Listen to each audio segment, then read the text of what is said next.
Yes, good evening everyone. Shubh Sandhya, Shubh Sandhya. How are you all? कैसे हो सब लोग? Good evening, good evening, good evening. क्या हाल है? प्रणाम प्रणाम प्रणाम. तो आज हम लोग स्टार्ट करने वाले हैं मोशन इन वन डे का the very important topic and the most amazing topic, that is relative motion. शुभ संध्या, शुभ संध्या, है ना? तो सब लोग एक मस्त हेडिंग बनाए, राइट? क्या हेडिंग पड़ेगी? Relative motion. पेज नंबर, हाँ मैं देख के बता रहा हूँ.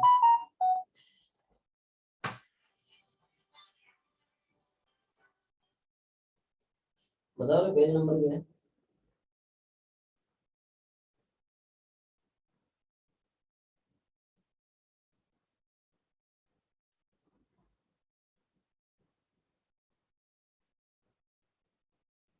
एक मिनट बस, है ना? एक मिनट स्टार्ट कर रहा हूँ.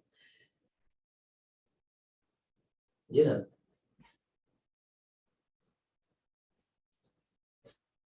हाँ हाँ, यस. तो सब लोग पेज नंबर, एक मिनट बता रहा हूँ. सब लोग पेज नंबर 7 में पहुंचे. रिलेटिव मोशन क्या है भाई? रिलेटिव मोशन बहुत इंपॉर्टेंट टॉपिक है and the most amazing topic. मजेदार टॉपिक है, तुम लोगों को मजा आ जाएगा, right? Relative motion, motion in one day का सबसे इंपॉर्टेंट पार्ट यही है, सबसे इंपॉर्टेंट पोर्शन यही है. शानदार सवाल बनते हैं. लेवल 2 छोड़, लेवल 1 में ही शानदार सवाल बनेंगे, मजा आएगा तुम लोगों को. और ना आए तो बोलना. ठीक है. तो उसमें सबसे पहले हेडिंग बनाए हैं. सबसे पहले तुम लोग एक मस्त हेडिंग बना लो. क्या हेडिंग पड़ेगी? Reference frame. हाँ, बहुत अच्छे, वेरी गुड. Reference frame. क्या हेडिंग पड़ेगी? Reference frame. ऐसे डेफिनेशन पढ़ते चलो, उड़ाते चलते हैं.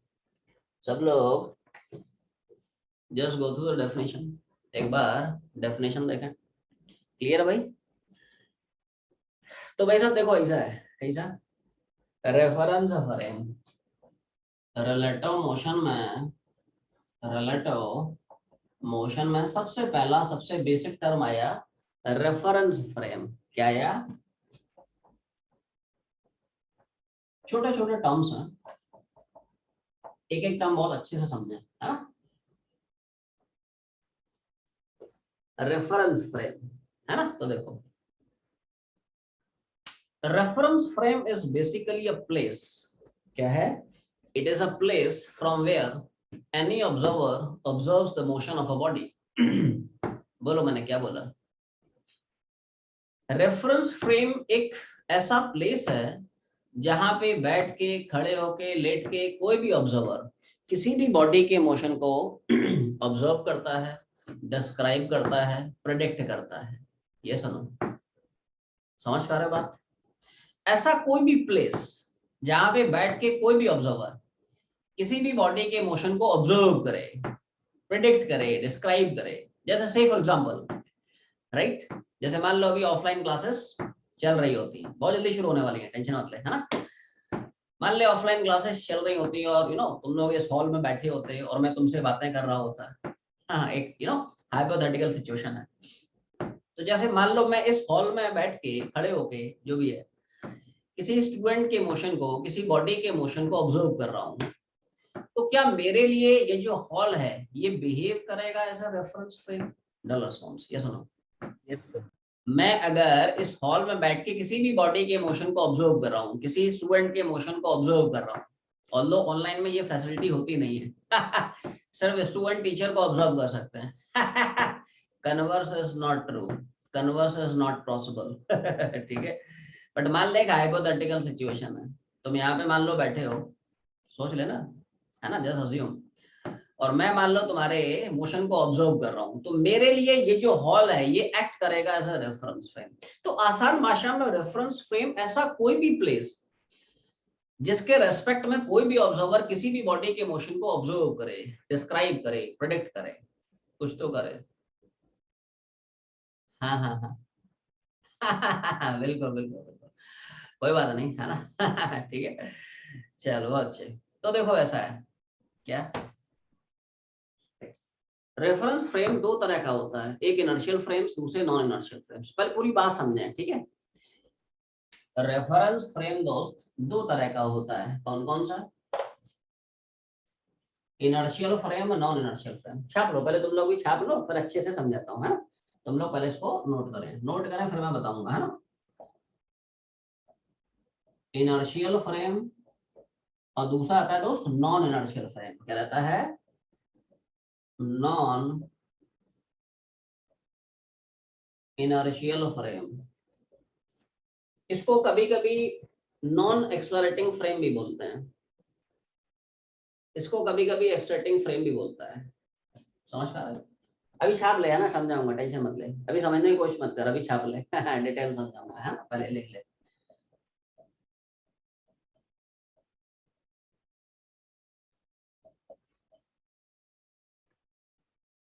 इनको बोलता है एक्सलरेटिंग फ्रेम्स। क्या है,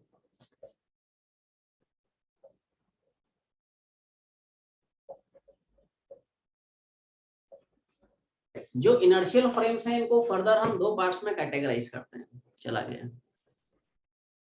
अभी ठीक हुआ क्या, is it clear now? Yes sir. ठीक है, तो देख, इसको साहब फर्दर हम दो पार्ट्स में कैटेगराइज करते हैं। एक को बोलते हैं स्टेशनरी फ्रेम या frame that is fixed to the ground. पहले लिख लो, हाँ, पहले तुम लोग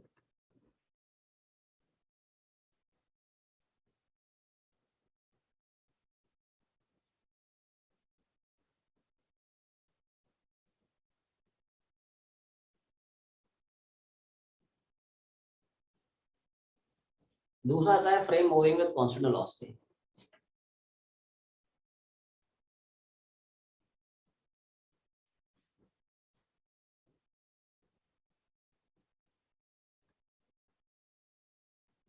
देख लेना, कुछ कटपट तो नहीं रहा है, सबको दिख रहा है, ठीक है। ऐसे ही नॉन इनर्शियल फ्रेम को हम फर्दर दो पार्ट्स में कैटेगराइज करते हैं। कौन कौन से,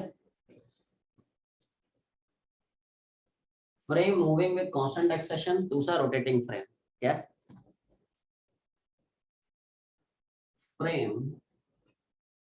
मूविंग विद कांस्टेंट एक्सेलरेशन, और दूसरे आते हैं सब रोटेटिंग फ्रेम्स। कैसे,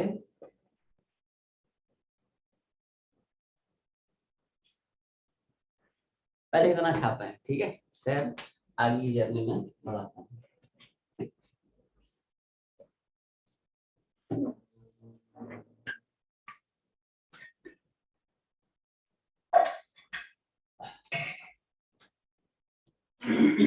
जी ना, बिल्कुल बिल्कुल होगी होगी, क्यों नहीं होगी, हाँ। आज तुम लोगों की रात में वही 10:30 के आसपास डाउट क्लास रहेगी, है ना। जिन जिन बच्चों को टेस्ट पेपर में डाउट्स हैं फटाफट फोटो खींच के भेजें, है ना, या जिनको जिनको सीडीएस ग्राफ में डाउट है फोटो खींच के भेजें, ठीक है भैया हाँ बिल्कुल बिल्कुल बिल्कुल, लेने के मूड में था रे, मंडे को हो नहीं पाए। हाँ बताऊंगा बताऊंगा, हाँ ऑफलाइन क्लासेस की चर्चा हम लोग फर्स्ट वीक ऑफ सितंबर में करेंगे। कब, टाइमिंग क्या है, शेड्यूल क्या है, सब डिटेल में, है ना। अभी ऐसी टेंटेटिव है सर डन।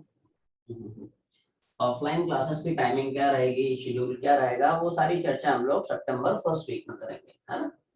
जी सर, बोलो भाई, इतना हो गया, अभी टॉप सीक्रेट है ठीक है, अभी जो है टॉप सीक्रेट है ना, इट्स हाईली कॉन्फिडेंशियल, है ना। जनता को पता ना चले। ठीक है, नहीं तो जनता ऑफलाइन पढ़ने के लिए अटैक कर देगी, पूरे सेना के साथ चढ़ाई। ठीक है, चलो ऑफलाइन पढ़ते हैं। चल आ गया, बोलो भाई, सबने छाप लिया था ना? Yes sir. अब देख, अब सब लोग अगले 5 मिनट सिर्फ मेरी बातें सुने, ठीक है? अब लिखना बंद कर दें, स्टॉप राइटिंग, स्टार्ट लिसनिंग, ठीक है? अब सिर्फ 5 मिनट शांति से बैठे, स्टे रिलैक्स, कूल, काम एंड कंपोज, ठीक है? ठीक है, बस सोना नहीं है। ठीक है, जागते रहो। ठीक है, आ जाए तो शांति से मेरी बातें सुने बस अगले 5 मिनट के लिए, सुन ध्यान से। रेफरेंस फ्रेम, ठीक है भाई, डेफिनेशन हो गया। दो तरह का रेफरेंस फ्रेम यहाँ पे कैटेगराइज होता है, क्या? एक इनर्शियल, दूसरा नॉन इनर्शियल। इनर्शियल का आसान भाषा में मतलब होता है नॉन एक्सलरेटिंग फ्रेम्स। कैसे फ्रेम्स? ऐसे फ्रेम जिनके पास ये नहीं होता है, ये मतलब एक्सलेशन नहीं होता है। क्या नहीं होता है? नॉन, उसका नाम ही है इनर्शियल फ्रेम, मतलब नॉन एक्सलरेटिंग फ्रेम। ऐसे फ्रेम जिनके पास एक्सलेशन नहीं होता है। ध्यान सुनना, सुनो सुनो, लिखना भी तुम लोगों को कुछ नहीं है, सिर्फ मेरी बातें सुना ध्यान से और बातों का मजा लें, ठीक है? क्या बोला मैंने? इनर्शियल फ्रेम का मतलब नॉन एक्सलेटिंग फ्रेम, ऐसे फ्रेम जिनके पास ये ना हो, ये मतलब एक्सलेशन ना हो। अच्छा, एक्सेशन ना हो तो क्या दो पॉसिबिलिटी बन सकती हैं, या तो बॉडी की वेलोसिटी 0 या फिर उसकी वेलोसिटी कांस्टेंट डबल रिस्पांस। ये सुनो।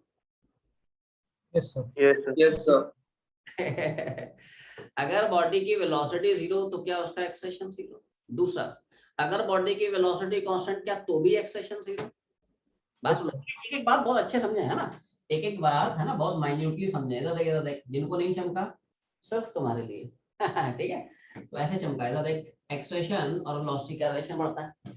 Accession is defined as rate of change of velocity with respect to time, सबको पता है, ठीक है? वैसे तो थोड़ा ध्यान से सोचो, मान लो मेरा v0 है, तो क्या v0 होने से, क्या v0 होने से, इसको मैं थोड़ा सा हटा दूं क्या? थोड़ा सा हटा दूं क्या? क्या है, बोर्ड छोटा है, मैटर थोड़ा ज्यादा हो गया है ना, तो मैं थोड़ा हटा देता हूँ, लिख तो लिया ही है सबने, है ना? आपको देखो, इधर देख, तो भाई साहब देखो, ऐसा है, वेलोसिटी क्या है? 0। अच्छा, 0 का dy/dt कितना होगा? 0। ये सुनो भाई, यहाँ पे v की जगह 0 डालेगा तो 0 एक कांस्टेंट नंबर है, कांस्टेंट का डिफरेंशियल 0, किसी को कोई शक नहीं है ना? तो देखो, अच्छा मान ले वेलोसिटी कांस्टेंट है, तो क्या कांस्टेंट का भी dy/dt, कांस्टेंट का भी डिफरेंशिएशन 0 होगा? ये सुनो, मतलब हमेशा ध्यान रखें, हाँ हाँ, मतलब हमेशा ध्यान रखें कि अगर बॉडी का एक्सेशन 0 है तो बॉडी के पास दो चॉइस हैं, या तो वो रेस्ट पे होगी या फिर कांस्टेंट वेलोसिटी से मूव करेगी। हाँ हाँ, या तो बॉडी रेस्ट पे होगी या फिर वो कांस्टेंट रफ्तार से मूव करेगी, कांस्टेंट वेलोसिटी से मूव करेगी। ऑन दिस बेसिस हमने इनर्शियल फ्रेम को फर्दर दो पार्ट्स में कैटेगराइज किया हुआ है। ध्यान सुन, एक स्टेशनरी फ्रेम, स्टेशनरी फ्रेम मतलब stationary frame, the frame which is fix to the ground. ऐसा फ्रेम जिसकी वेलोसिटी 0 हो। अभी फील भी कराऊंगा, टेंशन मत ले, अभी ऐसे ही एनालिटिकली समझा रहा हूँ, थोड़ा सा तुम लोगों को फील भी कराऊंगा, मजा आ जाएगा। ठीक है, तो अभी समझे ध्यान से। इनर्शियल फ्रेम्स को फर्दर हम दो पार्ट्स में कैटेगराइज करते हैं, कौन कौन से? पहला आया stationary frame, that is frame which is fixed to the ground, आसान भाषा में ऐसा फ्रेम जिसकी वेलोसिटी 0। अच्छा, दूसरा आया frame which is moving with the constant velocity, ऐसा फ्रेम जिसकी वेलोसिटी क्या हो? कांस्टेंट। क्यों ऐसा? क्यों हमने इनर्शियल को दो पार्ट्स में डिवाइड कर दिया? क्योंकि हमें पता है जिसका एक्सेशन 0 उसके पास दो चॉइस होंगी, या तो वेलोसिटी 0 या फिर वेलोसिटी कांस्टेंट डबल रिस्पांस। ये सुनो, इसलिए हमने इनर्शियल को दो पार्ट्स में कैटेगराइज कर दिया है। हाँ हाँ, समझ में आ रहा ना? क्योंकि एक्सेशन 0 में दो पॉसिबिलिटी बनेगी, या तो वेलोसिटी 0 या फिर वेलोसिटी कांस्टेंट। इस बेसिस पे हमने इनर्शियल फ्रेम को दो पार्ट्स में कैटेगराइज कर दिया है। ऐसा फ्रेम जो स्टैटिक हो, स्टेशनरी हो, रेस्ट पे हो, दूसरा फ्रेम जो कि कांस्टेंट वेलोसिटी से मूव कर रहा हो। इतनी बात क्लियर है? अब चर्चा करते हैं थोड़ी सी नॉन इनर्शियल फ्रेम्स की। ऐसे फ्रेम जिनके पास कुछ ना कुछ finite definite non zero acceleration हो, इनको बोलते हैं एक्साइटिंग फ्रेम्स। इनर्शियल मतलब नॉन एक्साइटिंग फ्रेम, इनके पास एक्सेशन नहीं होगा, या तो वेलोसिटी 0 होगी या फिर वेलोसिटी कांस्टेंट होगी। हाँ, इनके पास कुछ ना कुछ finite definite non zero acceleration होगा दोस्त, है ना? A is non zero, a is non zero, clear है? अच्छा, अब इसमें थोड़ा सा दिमाग लगाना पड़ेगा अपने को, है ना? कि भाई अगर आप बोल रहे हो कि नॉन इनर्शियल फ्रेम मतलब बॉडी के पास कुछ ना कुछ एक्सेशन है, तो क्या पक्की बात है? दो चॉइस होंगे, हो सकता है बॉडी का एक्सेशन कांस्टेंट हो सकता है बॉडी का एक्सेशन वेरिएबल हो। तो इस बेसिस पे हम नॉन इनर्शियल को भी फर्दर दो पार्ट्स में कैटेगराइज कर लेते हैं। कौन कौन से? पहला या frame which is moving with constant acceleration, एक में एक्सेशन कांस्टेंट, दूसरा variable. Frame which is moving with constant acceleration, ऐसा फ्रेम जिसका एक्सेशन क्या हो? कांस्टेंट। दूसरा ऐसा फ्रेम जिसका एक्सेशन वेरिएबल हो। तो उसका बहुत बढ़िया एग्जांपल है रोटेटिंग फ्रेम, अभी बता भी दूंगा, पहले समझें, है ना। नॉन इनर्शियल फ्रेम में बॉडी के पास कुछ ना कुछ एक्सेशन होगा, तो अब दो चॉइस हो सकती है, हो सकता है एक्सेशन कांस्टेंट हो, ये सुनो, हो सकता है एक्सेशन वेरिएबल हो। ठीक है भाई, तो जो एक्सेशन वेरिएबल है उसको बोल देते हैं रोटेटिंग फ्रेम। क्यों है भी समझ में आएगा, है ना। एक्सेशन इज वेरिएबल, और वेरिएबल में कैसे भी वो वेरी कर सकता है। जैसे हो सकता है एक्सेशन टाइम का फंक्शन हो सकता है एक्सेशन डिस्प्लेसमेंट का फंक्शन हो सकता है एक्सेशन वेलोसिटी का फंक्शन हो। ये सुनो, क्लियर है। अब सवाल आया कि साहब ऐसा क्यों होता है कि रोटेटिंग फ्रेम में एक्सेशन वेरिएबल है। तो थोड़ा सा वैसे तुम लोगों को हिंट दिया था मैंने, डू यू रिमेम्बर कहाँ पे रोटेटिंग फ्रेम के बारे में कुछ कहीं तो कुछ रिलेट कर पा रहा है, कुछ रिकॉल कर पा रहा है, कुछ मैंने तुम लोगों को पढ़ाया है कहीं पे, मोशन वनडी में ही कराया, कहीं तो कुछ हिंट दिया था सर्कुलर मोशन का, रिकॉल कर पा रहे हो? नहीं, सेंट्रीपिटल सेंट्रीपिटल एक्सेशन भाई साहब पकड़ लिया। ठीक है, तुम लोगों को याद आ रहा हो जब मैंने तुम लोगों को एक्सेशन पढ़ाया था, उस एक्सेशन के बेसिस पे दो तरह के मोशन पाए जाते हैं। कौन कौन से? एक होता है यूनिफॉर्मली एक्सल्टेड मोशन, दूसरा रहता है नॉन यूनिफॉर्मली एक्सल्टेड मोशन। क्या यूनिफॉर्मली एक्सल्टेड मोशन में मैंने तुम लोगों को एग्जांपल बताया, motion under gravity dull response. Uniformly Yes, accelerated, sir. है ना, तो वहां पे एग्जांपल तुम लोगों को बताया था motion under gravity, acceleration constant रहता है ना रे, है ना। और क्या नॉन यूनिफॉर्मली एक्सल्टेड मोशन में मैंने इसी सर्कुलर मोशन का एग्जांपल दिया था। अभी ब्रीफली समझा रहा हूँ, है ना, टेंशन मत ले, है ना, डिटेल में हम लोग पढ़ लेंगे। काइनेमेटिक्स का आखिरी चैप्टर है सर्कुलर मोशन, अभी समझ ले ऐसे ही होता है। कोई भी बॉडी जब सर्कुलर पाथ में मूव करती है तो बॉडी के पास एक एक्सेशन हमेशा एसोसिएटेड रहता है, जिसको हम बोलते हैं क्या? Centripetal acceleration. सेंट्रीपिटल एक्सेशन की डायरेक्शन हमेशा रहती है, उसका नाम ही है सेंट्रीपिटल एक्सेशन। सेंट्रीपिटल एक्सेशन की डायरेक्शन हमेशा रहती है टुवर्ड्स सेंटर ऑफ सर्कल, तो वो चेंज होता जाता है, जिसकी वजह से बॉडी का एक्सेशन चेंज होता जाता है, बोले तो वेरिएबल एक्सेशन हो जाता है। ये चमका नहीं, समझो समझो समझो समझो। The point I am trying to make here is that if we have a body which is moving along circular track, मान ले बॉडी ऐसे गोलू मोलू घूम रहा है इधर एक, तो हमेशा ध्यान रखें जब भी बॉडी सर्कल में दौड़ता है तो बॉडी के पास हमेशा एक एक्सेशन ऐसा होता है which is always associated with its motion, and this accession is called as centripetal accession. Detail में हम लोग पढ़ लेंगे, टेंशन मत ले सर्कुलर मोशन। अभी उसका यूज आया तो बस ऐसे थोड़ा सा, है ना, एग्जांपल दे रहा हूँ। सेंट्रीपिटल एक्सेशन की जो डायरेक्शन होती है, it is always directed towards centre of circle. जैसे बॉडी यहाँ पे है तो its direction is towards centre, body यहाँ पे है its direction is towards centre, body यहाँ पे है तो डायरेक्शन टुवर्ड्स सेंटर, बॉडी यहाँ पे है डायरेक्शन टुवर्ड्स सेंटर, ऐसा है। कोई बताएगा इसका मैग्नीट्यूड कितना होता है? What is the magnitude of centripetal acceleration? खैर उसकी यहाँ पे जरूरत नहीं है, v स्क्वायर बाय r होता है या r ओमेगा स्क्वायर, टेंशन मत ले, छोड़ना उसको। AC से डिनोट करते हैं, A मतलब एक्सेशन, C मतलब centripetal, it is called as centripetal acceleration, है ना। AC का मैग्नीट्यूड होता है v स्क्वायर बाय r। क्या होता है? v मतलब पार्टिकल वेलोसिटी, r मतलब सर्कल का रेडियस। और क्या यहाँ पे सेंट्रीपिटल एक्सेशन तो मैं वेरिएबल दिख रहा है, डल रिस्पांस। भाई एक्सेशन एक वेक्टर क्वांटिटी है, वेक्टर में दोनों चीजें रहती हैं, मैग्नीट्यूड भी और डायरेक्शन भी। क्या वेक्टर को हम लोग तीन तरह से चेंज कर सकते हैं? ये तो सब पुरानी बातें हो गई। या तो वेक्टर का मैग्नीट्यूड चेंज कर, या उसकी डायरेक्शन चेंज कर, या दोनों चीजें चेंज कर। या सुनो, मैग्नीट्यूड Yes, चेंज sir. तो भी वेक्टर चेंज करेगा, डायरेक्शन चेंज कर तो भी चेंज करेगा, दोनों करेगा तो क्या मस्त चेंज करेगा। तो क्या पक्की बात है यहाँ पे सेंट्रीपिटल एक्सेशन तो मैं वेरिएबल दिख रहा है? क्यों दिख रहा है variable? Just because its direction keeps on changing, है ना। देखो एक्सेशन दोस्त एक वेक्टर क्वांटिटी है, वेक्टर में क्या है? मैग्नीट्यूड भी होता है और डायरेक्शन भी होता है ना। एक्सेशन में क्या है? हो सकता है मैग्नीट्यूड कांस्टेंट रहे लेकिन डायरेक्शन तो भाई चेंज हो रही है ना। ये देखो कभी इधर है ना, कभी इधर है, तो डायरेक्शन चेंज हो रहा है ना, है ना। तो वेक्टर में डायरेक्शन चेंज होगा तो वेक्टर चेंज हो जाएगा, है ना। तो उसका लॉजिक ये है, इसका लॉजिक ये है कि सब डायरेक्शन चेंज होता है। क्लियर? फिर से तुम लोगों को एक बार ब्रीफ कर देता हूँ, टेंशन मत लो, फिर से एक बार पूरा का पूरा जो कार्यक्रम है वो ब्रीफ कर देता हूँ। यहाँ पे स्पेस का मैं तो मैंने उड़ा दिया है ना। जो रेफरेंस फ्रेम होता है वो दो तरह का होता है ना। समझ लो ऐसे क्या ना उड़ा दिया थोड़ा सा मैंने। रेफरेंस फ्रेम दो तरह का होता है, एक इनर्शियल, दूसरा नॉन इनर्शियल। इनर्शियल मतलब आसान भाषा में नॉन एक्सलरेटिंग फ्रेम, ऐसे फ्रेम जिनके पास ये नहीं है, ये मतलब एक्सेशन नहीं है। अब एक्सेशन ना होने का मतलब दो पॉसिबिलिटी, या तो उसकी वेलोसिटी जीरो या फिर उसकी वेलोसिटी कांस्टेंट। तो इस बेसिस पे इनर्शियल फ्रेम को हमने दो पार्ट्स में कैटेगराइज कर लिया। कौन कौन से? एक स्टेशनरी फ्रेम, दूसरा frame moving with constant velocity. एक ऐसा फ्रेम जिसकी वेलोसिटी जीरो, दूसरा ऐसा फ्रेम जिसकी वेलोसिटी कांस्टेंट। क्लियर? दूसरे आए नॉन इनर्शियल फ्रेम, ऐसे फ्रेम जिनके पास कुछ ना कुछ finite definite non zero acceleration है, इनको बोलता है एक्सलेटिंग फ्रेम्स।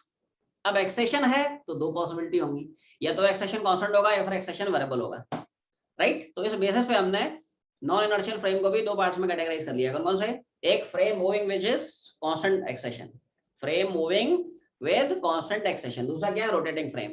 अगर फ्रेम रोटेटिंग होगा, राइट, तो पक्की बात है बॉडी का एक्सेशन वेरिएबल होगा, चेंज करेगा। क्यों चेंज करेगा? Just because its direction keeps on changing. Acceleration vector quantity है ना, चाहे मैग्नीट्यूड चेंज करो, चाहे डायरेक्शन चेंज करो, चाहे दोनों चेंज करो, वेक्टर चेंज करेगा। तो हो सकता है मैग्नीट्यूड कांस्टेंट रहे बट डायरेक्शन देखो चेंज कर रहा है ना? डायरेक्शन चेंज होने की वजह से एक्सेशन चेंज होगा। तो पक्की बात है अगर आपका फ्रेम रोटेटिंग है तो क्या पक्की बात है उसका एक्सेशन चेंज होगा। इतनी बात क्लियर है? पहले ये कंप्लीट करो, है ना, फिर कुछ और बातें बताता हूँ, थोड़ा सा तुम लोगों को फील भी कराता हूँ।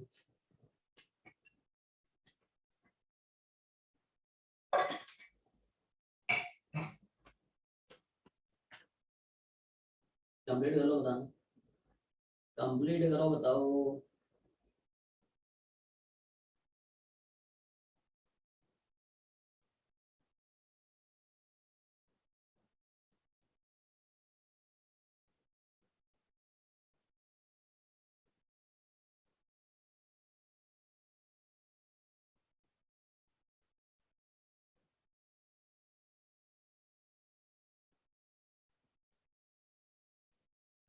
बोलो भाई, क्या क्या हाल? आंसर क्या बोलिए?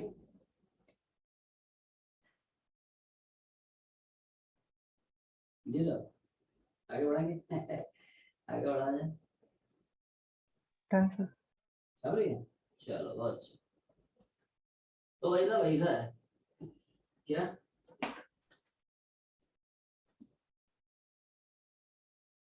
तो आगे की कहानी ऐसी है,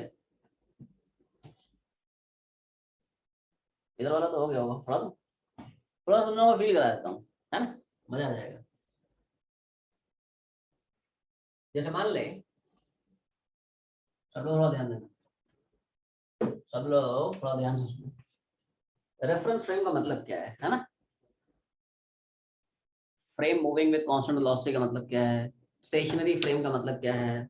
frame moving with constant acceleration का मतलब क्या है? रोटेटिंग फ्रेम, है ना? तो देखो, जैसे मान लो एक कार है, बस है, ट्रक है, व्हाटएवर इट इज, ठीक? जैसे मान ले कार के अंदर एक आदमी बैठा है, खड़ा है, मतलब जो भी है, व्हाटएवर इट इज ठीक है, राइट?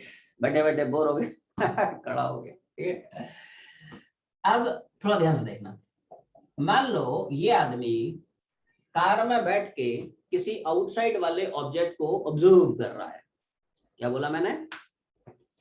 मान ले ये जो ऑब्जर्वर है कार के फ्रेम के रेस्पेक्ट में, राइट, कार में बैठ के किसी भी बॉडी को, किसी भी ऑब्जेक्ट को, किसी भी सिस्टम के मोशन को ऑब्जर्व कर रहा है। तो क्या इस आदमी के लिए जो कार होगा ये बिहेव करेगा एज रेफरेंस फ्रेम? ये सुनो, रेफरेंस फ्रेम का मतलब यही तो होता है, it is any place from where any observer observes the motion of a body. Clear है?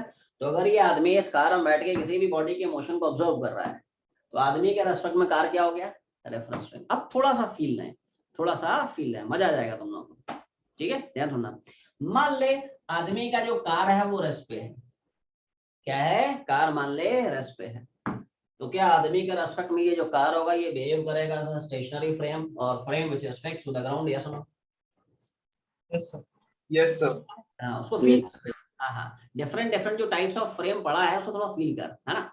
जैसे मान ले यही कार मान ले कांस्टेंट वेलोसिटी से दौड़ रहा है, तो क्या इसी आदमी के रेस्पेक्ट में ये कार बिहेव करेगा as a frame moving with constant velocity? Yes no? है ना, क्योंकि कार कैसे जा रहा है? कांस्टेंट वेलोसिटी से। तो आदमी के लिए कार क्या होगा? It is a frame which is moving with some constant velocity. मान ले यही जो कार है कांस्टेंट एक्सेलेरेशन से दौड़ रहा है ना, घर से मान ले निकला है, ठीक है, कोचिंग में पढ़ाने के लिए, है ना, कार को एक्सेट किया, बूम बूम बूम बूम, है ना, कांस्टेंट एक्सेलेरेशन से मान लो जा रहा है, ठीक है। तो आदमी के रेस्पेक्ट में यही कार बिहेव करेगा as frame which is moving with a constant acceleration. Clear है? और मान ले ये आदमी कार को गोलू गोलू घुमाता है, गोलू गोलू मतलब ऑब्वियस ही बात है ना, horizontal circle, not in a vertical circle. अरे वर्टिकल सर्कल में घुमा लेगा क्या? वर्टिकल सर्कल में कैसे घुमाएगा भाई? ऐसे ऐसे स्टैंड थोड़ी कर रहा है ना, उसको हॉरिजॉन्टल सर्कल में घुमा रहा है। Everyone are you understanding this? ये ऐसे ऐसे घुमा रहा है, नहीं गोल गोल चक्कर काट रहा है ना, नहीं ये देख ये ऐसे ऐसे घुमा रहा है, कैसे कैसे घुमा रहा है? सर्कुलर पाथ में, car is moving along circular track, ये car is moving along a horizontal circular track, है ना, इस तरह से गोलू गोलू घुमा रहा है। क्लियर? तो अगर गोलू गोलू घुमाएगा कार को तो क्या आदमी के रेस्पेक्ट में यही जो कार होगा ये काम करेगा ऐसा rotating frame, the frame which is moving with variable acceleration. ये सुनो, तो अब थोड़ी थोड़ी फील आई है रेफरेंस फ्रेम की। क्लियर है? इतना समझ में आ गया? इतना समझ में आ गया? छाप ले, है ना, कार बना ले, आदमी बना ले, तो आदमी जैसा कुछ बना ले। ठीक है, फिर तुम लोगों को रेस्ट एंड मोशन समझाता हूँ, पहले इतना छापा, एक एक चीज बहुत अच्छे से क्लियर करते चल, है ना। कितना हो गया? बोलो भाई, कितना छाप लिया? Yes sir. हेडिंग बना ले, रेस्ट एंड मोशन, हेडिंग बढ़ेगी, छोटे टर्म्स ऐसे पढ़ते चल, ठीक है। रेस्ट एंड मोशन डेफिनेशन पढ़ते चलो, लगा चलते हैं सब लोग, देखो क्या बोल रहा है, पढ़ते चलो उड़ाते चलते हैं। रेस्ट एंड मोशन, बोलो भाई, क्लियर? क्या है भाई?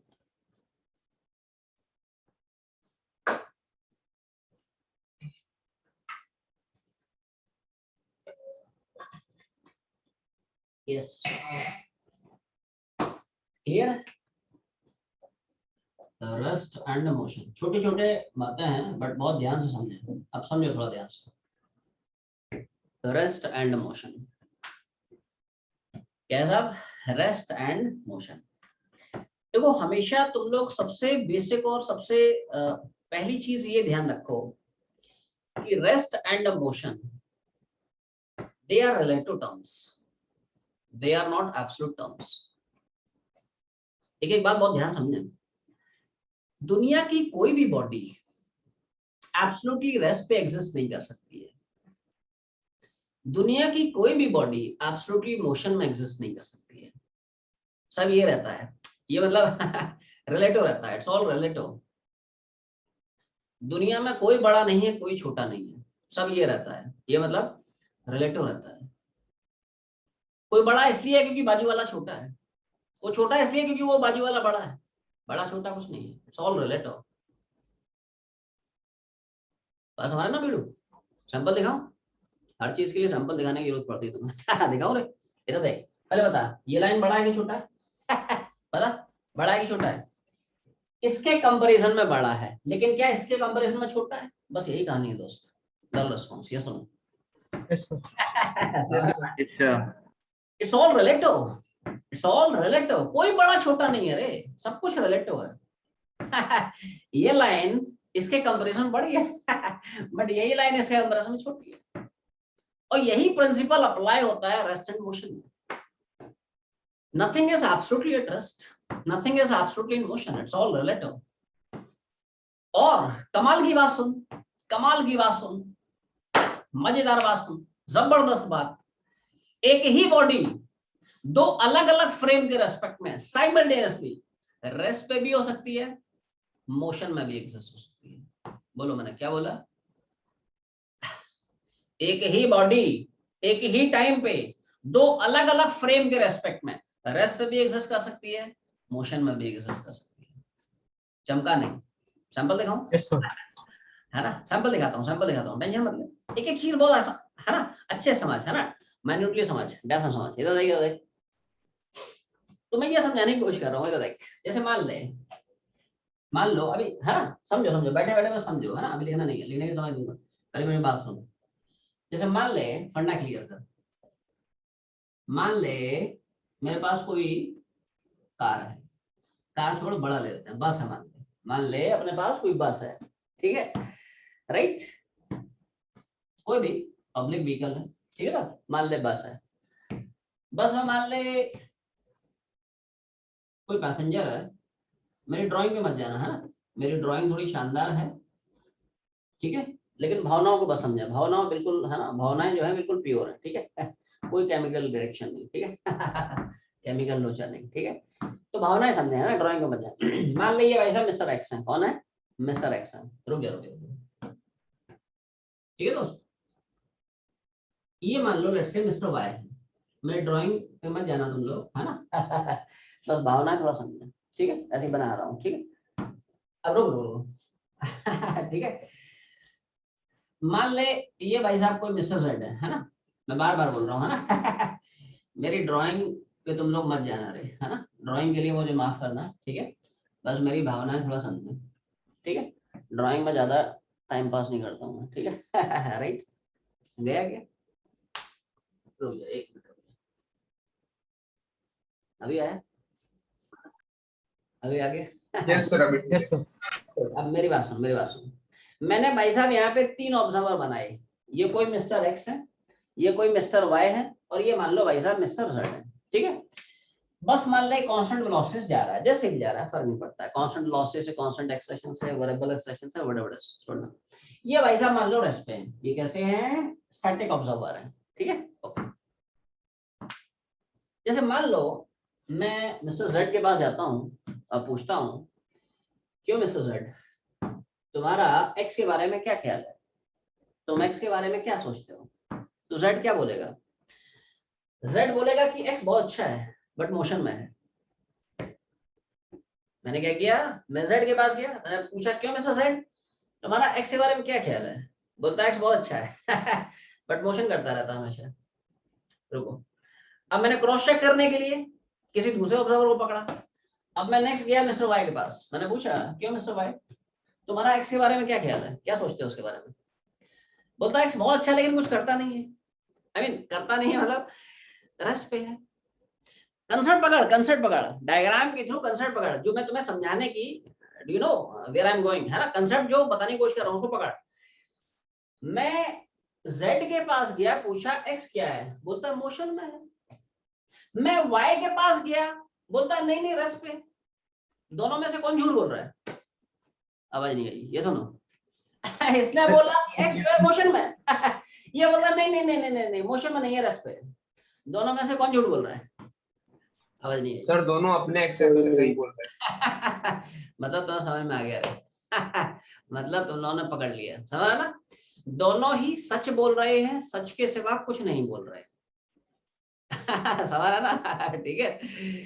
तो मैंने क्या बताया था, एक ही बॉडी साइमल्टेनियसली 2 अलग अलग फ्रेम के रेस्पेक्ट में रेस्ट पे भी हो सकती है, मोशन में भी हो सकती है। इसलिए मैंने बोला रेस्ट एंड मोशन ये एब्सोल्यूट टर्म्स नहीं है दोस्त, ये रिलेटिव टर्म्स है। कोई भी बॉडी एक ही साथ अलग अलग फ्रेम के रेस्पेक्ट में रेस्ट पे भी एग्जिस्ट कर सकती है, मोशन में भी एग्जिस्ट कर सकती है। ध्यान सुनना, सिंस ये रेस्ट पे है, ये मूव कर रहा है, भाई बस जा रहा है तो बस के अंदर जो भी है वो सब जा रहा है। कैसा है कि बस चला के आदमी वहीं खड़ा है ऐसे थोड़ी करे, ऐसा हो सकता है क्या बस चला के आदमी वहीं है, चले जाओ मैं बाद में आऊंगा फुर्सत में संडे को आज मेरा मूड नहीं, ऐसे थोड़ी करे बस जा रहा है तो ये भी भाई साहब जा रहे हैं, ये भी भाई साहब जा रहे हैं। तो असलियत में क्या है, ये रेस्ट पे है, ये मोशन में है, इसलिए इसको लग रहा है कि ये मोशन में है। अब सुनो, अब वाई की कहानी सुनो, जितनी वेलोसिटी से जिस डायरेक्शन में ये जा रहा है, क्या उतनी वेलोसिटी से उसी डायरेक्शन में ये जा रहा है, इसलिए इसको लग रहा है ये नहीं जा रहा है, बट असलियत में जा रहा है। असलियत में ये भी जा रहा है, इसलिए इसको लग रहा है ये नहीं जा रहा है, बट असलियत में दोनों जा रहे हैं। अरे मतलब समझ में आ रहा है ना तुम लोगों को, आवाज नहीं आई? Yes, sir. असलियत में Yes, sir. क्या है, जितनी वेलोसिटी से जिधर ये जा रहा है उतनी वेलोसिटी से उस डायरेक्शन में ये जा रहा है, इसलिए इसको लग रहा है ये नहीं जा रहा है, बट असलियत में जा रहा है है ना। तो मैं ये बताने की कोशिश कर रहा हूँ कि भाई साहब with respect to observer Z, समझ है ना क्या बोला, with respect to observer z, x is in motion. X is in motion. ठीक है, ध्यान सुनना. With respect to observer y, with respect to observer y के रेस्पेक्ट में x is at rest, right? x क्या है? is at rest. क्या इतनी बात समझ में आती है? अच्छा, उल्टा भी सोच सकते हो, कोई दिक्कत नहीं. इसके रेस्पेक्ट में ये मोशन में है. अच्छा, मान लो मैं x को पूछता तो जल्दी से बता दे, क्या x के रेस्पेक्ट में z रेस्ट पे है या मोशन में है? Double response. Sir Rest motion में. मोशन में है, रेस्ट पे मत बोलना भाई. मेरे भाई बात सुन. It's all relative. अच्छा, क्या तुमने ऐसी चीजें ऑब्जर्व की हैं, जैसे if you are sitting inside a train, तो ट्रेन के बाहर खिड़की से जब तुम देखते हो तो क्या पेड़ पौधे, यू नो, ट्रीज हैं, पेड़ पौधे हैं, क्लाउड्स हैं, वो मूव करते हुए दिख रहे हैं? यस और नो? Yes, sir. क्या तुमने ये सब चीजें ऑब्जर्व की हैं? Yes, sir. Yes sir. ऐसी चीजों पे ध्यान तुम्हारा कहाँ जाता होगा, नहीं? ध्यान सुन. जैसे मान ले ट्रेन तुम्हारा इधर जा रहा है, और मान ले प्लेटफॉर्म पे है ना, तुम्हारे रिलेटिव मान ले स्टैटिक है, रेस्ट पे है, तो क्या तुम्हें उल्टा लगता है? तुम तो इधर जा रहे हो, लेकिन तुम्हें लगता नहीं है ना, वो पर्सन अपोजिट जा रहा है. It's all because of relative motion. या जैसे ट्रेन जा रहा है तो पेड़ पौधे तो स्टैटिक हैं, बट तुम्हें क्या लगता है कि पेड़ पौधे ऑपोजिट जा रहे हैं. ध्यान सुन, फंडा क्लियर कर. क्या x बोलेगा कि z is in motion? Yes और नो? Yes, sir. रिलेटिव. सोच, फील कर, इसके रेस्पेक्ट में फील कर. इधर देख, ये जा रहा है, ये कहीं नहीं जा रहा है, तो इसको लगेगा ये इधर आ रहा है. इट्स ऑल रिलेटिव, है ना? तुम ट्रेन में बैठे हो, है ना, पेड़ पौधा वहीं है, तुम इधर जा रहे हो, तो क्या तुम्हें लगेगा पेड़ पौधे इधर आ रहे हैं, या जो क्लाउड्स है वो इधर आ रहा है, या सन जो है वो इधर आ रहा है? उल्टा होता है. इट्स ऑल रिलेटिव एक्चुअली, है ना? तो ध्यान रखें. विद रिस्पेक्ट टू x क्या मैं बोलूंगा? z is in motion. Rest पे नहीं है दोस्त. हाँ, इसके रेस्पेक्ट में ये रेस्ट पे है, इसके रेस्पेक्ट में ये रेस्ट पे है. Double response. हाँ, Yes, sir. इसके रेस्पेक्ट में ये मोशन में है, और इसके रेस्पेक्ट में ये मोशन में है. देखो, क्योंकि ये मूव कर रहा है तो इसको लगेगा ये इधर जा रहा है, क्योंकि ये मूव कर रहा है इसलिए इसको लगेगा इधर जा रहा है. लिख रहा हूँ, तो देख. with respect to observer x, क्या z is in motion? और वही गानी क्या? with respect to y, क्या थोड़ा शॉर्ट में लिख रहा हूँ ना, with respect to क्या, with respect to y, क्या z is in motion? पहले बता, इतनी बात समझ में आ गई सबको? पहले इतना. Yes sir. Yes sir. फिर आगे पढ़ेंगे. एक पॉइंट आते चल.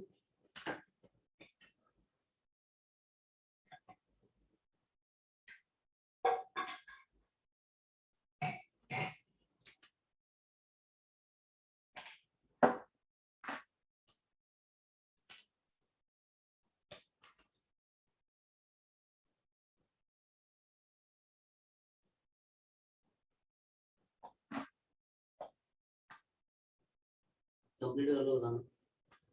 कंप्लीट हो जाए बताओ. हाँ बिल्कुल, डायग्राम अच्छा बनाओ रे.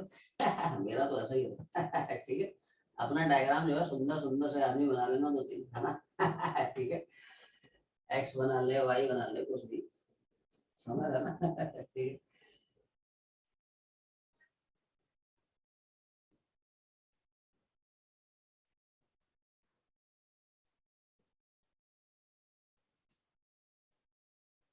बोलो भाई, चल रहा है? Done, sir. चल रहा है? चलो, अच्छा. Sir done. हाँ, बहुत बढ़िया. तो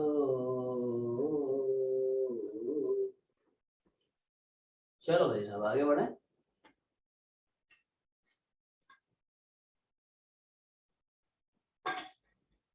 आओ. तो देखो, अब आगे कहानी है. ये तो कुछ बेसिक आइडिया हो गया regarding reference frame, regarding rest, regarding motion. Relative motion का जो टॉपिक है, इसमें साहब हम लोग जनरली 2 चीजों का रिलेटिव मोशन डिस्कस करते हैं.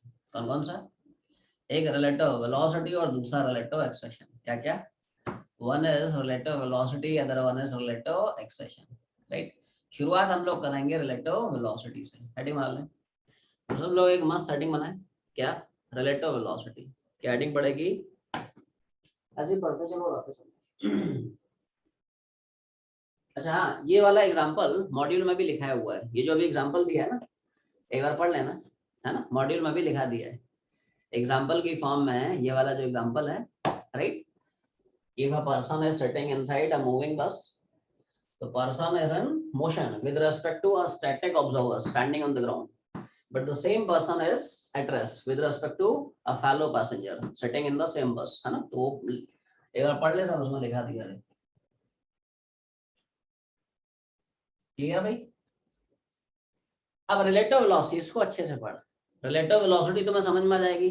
तो रिलेटिव एक्सेशन पूरा का पूरा कॉपी पेस्ट है, हाँ हाँ ठीक है। तो रिलेटिव जो है वेलोसिटी को अच्छे से पढ़ें, रिलेटिव वेलोसिटी और रिलेटिव एक्सेशन बिल्कुल एक जैसा है, कॉपी पेस्ट है, ठीक है दोस्त। तो सब लोग हेडिंग बनाएं, रिलेटिव वेलोसिटी क्या हेडिंग पड़ेगी, ठीक है भाई साहब, क्या है रिलेटिव वेलोसिटी।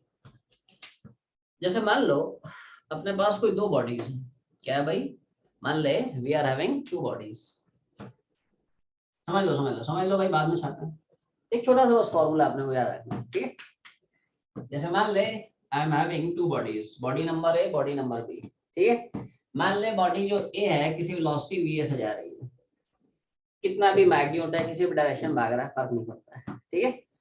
मान ले जो बॉडी नंबर बी है किसी वेलोसिटी वी से भाग रहा है, किसी भी मैग्नीट्यूड से जा रहा है, किसी भी डायरेक्शन भाग रहा है, कोई फर्क नहीं पड़ता है, ठीक है, ओके फाइन। मान ले मैं ए को ऑब्जर्व कर रहा हूँ बी के रेस्पेक्ट में, क्या बोला मैंने, मैं इसको ऑब्जर्व कर रहा हूँ, this is the body which is under observation and this is the observer with respect to which this body is being observed.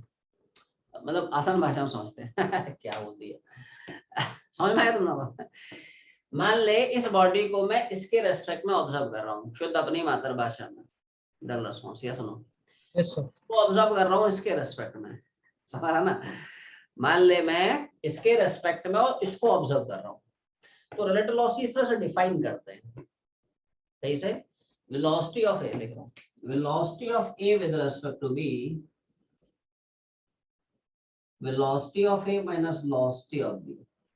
ध्यान से समझे, बहुत काम का फॉर्मूला है, स्टैंडर्ड फॉर्मूला बस याद रखना है, क्या है, पहले इस फॉर्मूला का मतलब समझ, मतलब क्या है, वेलोसिटी इसको बोलते क्या है, नोटेशंस क्या है, टर्मिनोलॉजी थोड़ा सा समझते हैं, क्या टर्मिनोलॉजी है ना। तो देखो this is velocity of A with respect to B, क्या है, velocity of A with respect to B, या कई बार इसको बोलता है velocity of A relative to B.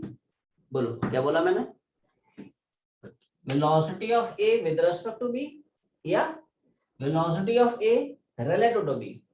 देखो जो पहले आता है उसकी वेलोसिटी देख रहा है, जो बाद में आता है उसके रेस्पेक्ट में देख रहा है, इसकी देख रहा है, इसके रेस्पेक्ट में देख रहा है, तो जिसका देख रहा है वो पहले आएगा और जिसके रेस्पेक्ट में देख रहा है वो बाद में आएगा, ये समझो। अब फॉर्मूला क्या है, तो फॉर्मूला समझ, velocity of A with respect to B is defined as velocity of A minus velocity of B। A की velocity B के रेस्पेक्ट में होती है, A की माइनस B की velocity। बहुत सिंपल सिंपल से टर्म्स हैं, इसमें बस ध्यान ये रखना है, the point you guys need to remember is जिसकी velocity निकाल रहा है पहले आएगा, जिसके रेस्पेक्ट में निकाल रहा है उसको माइनस करते हैं, क्या बोला मैंने, जिसकी velocity निकाल रहा है वो पहले आएगा, माइनस जिसके रेस्पेक्ट में निकाल रहा है वो आएगा बाद में। velocity of A with respect to B is defined as velocity of A minus velocity of B। A की निकाल रहा है तो A पहले आएगा, B के रेस्पेक्ट में निकाल रहा है B बाद में आएगा। टर्मिनोलॉजी समझ आने में बहुत सिंपल सिंपल से टर्म्स हैं। VAB this is मॉड्यूल पढ़ते हैं, VAB is velocity of A with respect to B या velocity of A relative to B। अच्छा ध्यान रखें VA और VB क्या है यहाँ पे, they are their absolute velocities, that is their velocities with respect to ground only। What is VA? It's absolute velocity of A, that is velocity of A with respect to ground। What is VB? It's absolute velocity of B, that is velocity of B with respect to ground। इतनी बात clear है, पहले इतना छापना, तो इसमें कुछ standard cases आए, ठीक है।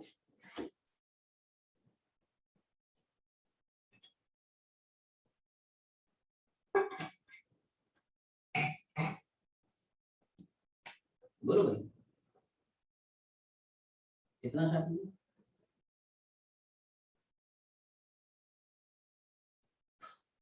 जी सर, आगे बढ़े सर डन। ले लिया, चलो बहुत अच्छा। अब इसमें जनरली दो स्टैंडर्ड केसेस डिफाइन होते हैं। कौन कौन से स्टैंडर्ड केसेस? हो सकता है जो बॉडीज है वो सेम डायरेक्शन में जा रही हो सकता है जो बॉडीज है वो ऑपोजिट डायरेक्शन जा रही है। केस नंबर 1 हेडिंग बनाए, क्या हेडिंग पड़ेगी सब लोग? केस नंबर 1 में हेडिंग बनाए, if the bodies are moving in the same direction. ऐसे मॉड्यूल पढ़ते चलते। केस नंबर 1 में सब लोग पहुंचे हैं, बोलो भाई क्या बोल रहा है, समझ में आ रहा है?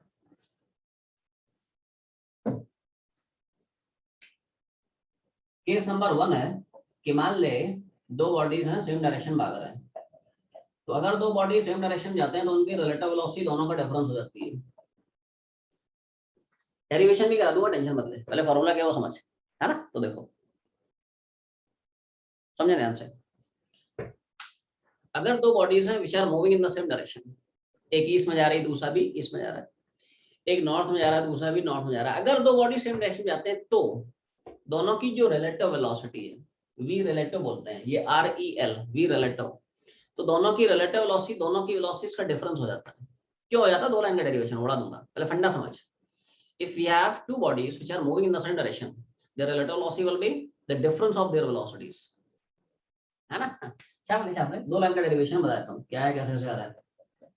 छोटे छोटे डेरिवेशन हैं, कुछ आ नहीं रहे इसमें। जैसे मान लो थोड़ा सा यहाँ पे वेक्टर्स का इन्वॉल्वमेंट है ना, इसी बहाने तुम्हारा वेक्टर्स रिवाइज हो जाएगा ठीक है, बिना वेक्टर के तो भाई फिजिक्स से कोई भी चैप्टर पॉसिबल ही नहीं है ना ठीक है, तो वेक्टर तो फिजिक्स का बैकबोन है भाई, ठीक है। इसलिए फिजिक्स पढ़ाने से पहले एक महीना सिर्फ बेसिक मैथ्स तुम लोगों को पढ़ाई जाती है ट्रिग्नोमेट्री, डिफरेंशियल, इंटीग्रेशन, वेक्टर्स। तो अब वेक्टर्स का यूज तो मैं समझ में आएगा, है ना? तो देखो जैसे मान ले अपने पास दो पार्टिकल्स हैं, particle number 1, particle number 2। Let's say particle number 1 is moving with velocity v1 in the section, particle number 2 is moving with velocity v2 in the section। Clear? 1 मान ले v1 से इधर भाग रहा है, 2 मान ले v2 से इधर भाग रहा है। क्लियर? रुक जाओ, मान लो मैं तुम्हें पूछता हूँ कि बता पार्टिकल 1 की वेलोसिटी 2 के रेस्पेक्ट में क्या होगी। इस बॉडी को मैं ऑब्जर्व कर रहा हूँ, किसके रेस्पेक्ट में कर रहा हूँ? पहले डायग्राम बना लेता हूँ, कंप्लीट डायग्राम, डेरिवेशन करा रहा हूँ। y v relative is v1 minus v2। बोलो भाई, डायग्राम छाप लिया?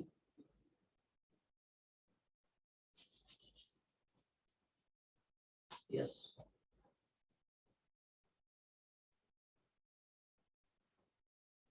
तो आगे लिखो भाई। velocity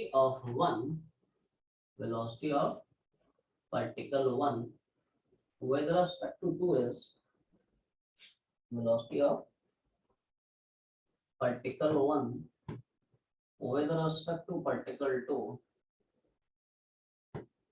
with respect to particle 2 is given by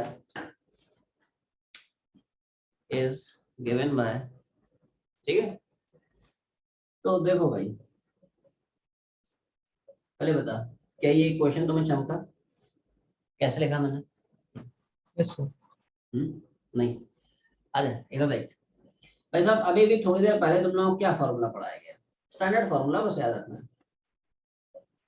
velocity of A with respect to B is defined as velocity of A minus velocity of B।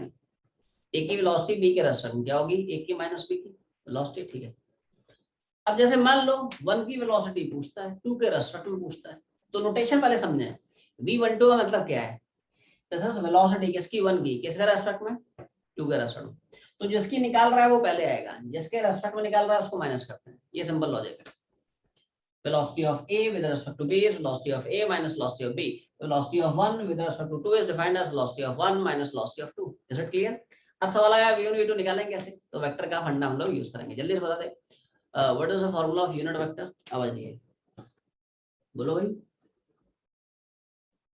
Unit vector क्या पढ़ते हो? Vector divide by its magnitude, याद है? सब delete हो गया। Yes, sir. Unit vector क्या होता है? Vector divide by its magnitude, ये ऐसे लिख ले, है ना, कि वैसा वेक्टर होता है उसका मैग्नीट्यूड इनटू उसके डायरेक्शन का यूनिट वेक्टर। ठीक है, तो देखो अब इसी की हेल्प से हम लोग v1 और v2 वेक्टर फॉर्म में लिखेंगे। रुक रुक रुक रुक रुक, क्या v1 को मैं वेक्टर फॉर्म में लिखूंगा और उसी तरह से क्या मैं v2 को वेक्टर फॉर्म में लिखूंगा? पहले बताओ, यहाँ तक क्लियर हुआ तुम लोगों को? Yes, sir. Yes, sir. ये सब तुम लोगों को यूनिट वेक्टर याद है ना? एक्स एक्सेस में आई, नेगेटिव एक्सेस में माइनस आई, है ना, जे माइनस जे, के माइनस के। क्लियर है? तो देखो जैसे मान ले इनिशियल वेलोसिटी को वेक्टर फॉर्म में, फर्स्ट पार्टिकल की वेलोसिटी को वेक्टर फॉर्म में लिखता है तो उसका मैग्नीट्यूड कितना है? v1। इस डायरेक्शन में यूनिट वेक्टर क्या है? i क्या, पॉजिटिव एक्स एक्सिस ना, where unit vector is i। ऐसे इसकी वेलोसिटी मान लो वेक्टर फॉर्म में लिखता है तो उसका मैग्नीट्यूड कितना? v2। इसका डायरेक्शन का यूनिट वेक्टर कितना? i। दोनों को चिपका दोगे तो यहाँ पे देखो इसे वैल्यू छाप रहा हूँ, है ना, putting the values of v1 and v2 in equation number 1। ठीक है भाई। तो v12 आ जाएगा क्या? v1i v2i, ये सुनो, वेक्टर v1 की जगह क्या छापोगे, है ना, it is v1 into i। v2 की जगह क्या छापोगे? v2 into i। क्लियर है? तो this is v12 v1 minus v2 into i। Clear हो गया सर? पहले इतना छापना है, i बाहर निकाल लिया, तो i बाहर निकालेंगे तो यहाँ से v1, यहाँ से माइनस v2, इतना क्लियर? पहले इतना छाप।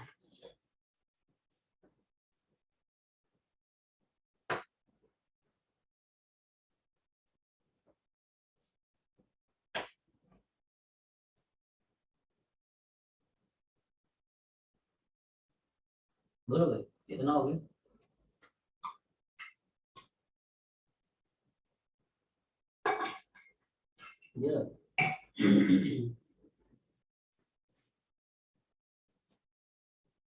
इतना छाप लिया, Yes, sir. चल रहा है? हो गया? चलो अब देखो ये जो हम लोग मेथड अप्लाई किए हैं वेक्टर्स का, इसका एडवांटेज क्या है पता है? इसका एडवांटेज ये है कि इससे आप रिलेटिव वेलोसिटी की दोनों चीजें निकाल सकते हो, उसका मैग्नीट्यूड निकाल सकते हो, उसकी डायरेक्शन निकाल सकते हो। क्या इस रिलेटिव वेलोसिटी का मैग्नीट्यूड तुम्हें v1 माइनस v2 दिख रहा है? Yes, sir. क्योंकि i कैप एक यूनिट वेक्टर है whose magnitude is 1। ये सुनो Yes, sir.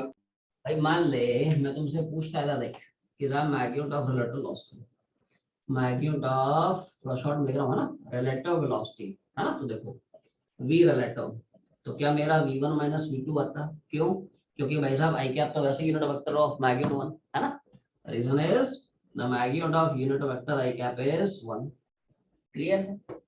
वही तो है। तो ये छोटा सा डेरिवेशन है कि अगर दो बॉडी सेम डायरेक्शन जाएंगी तो उनकी रिलेटिव वेलोसिटी क्या हो जाएगी? दोनों की वेलोसिटीज का डिफरेंस, सब्ट्रैक्शन, दोनों की वेलोसिटी का डिफरेंस। क्लियर? डायरेक्शन तुम लोगों को लिखाता हूँ, पहले इतना छापना, डायरेक्शन में लिखा रहा हूँ। डायरेक्शन क्या है वो भी इंपॉर्टेंट है ना। ये तो मैग्नीट्यूड हो गया, है ना,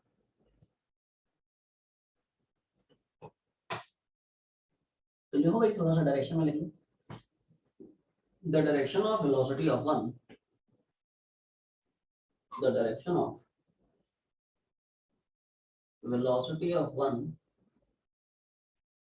with respect to two, the direction of velocity of one with respect to two with respect to two is along positive x-axis, is along positive x-axis, is along positive x-axis। अब सब लोग थोड़ा सा थमें और डायरेक्शन को थोड़ा सा feel करें। Everyone see this। इधर देखो, क्या velocity of one with respect to two, इसका डायरेक्शन आई कैप के अलोंग होगा? भाई वेक्टर तो यही है, बाकी ये तो मैग्नीट्यूड है। क्या इस इक्वेशन से हम लोग velocity of one with respect to two को बोल सकते हैं अलोंग आई कैप, मतलब x axis, positive x axis? सोच, क्या इसके रेस्पेक्ट में ये पार्टिकल इधर जा रहा है? यही तो ये फॉर्मूला बता रहा है, velocity of one with respect to, इसके रेस्पेक्ट में इसकी वेलोसिटी पॉजिटिव एक्स एक्सिस। चमका नहीं दूंगा, मुझे लगा ही नहीं था मैं चमका। Yes, sir. फील दिलाता हूँ, टेंशन मत ले। हाँ हाँ, सुन सुन सुन, जिनको जिनको नहीं चमका, सिर्फ तुम्हारे लिए। रुक जा रुक जा रुक जा, छापना नहीं है। फील है, फील फील।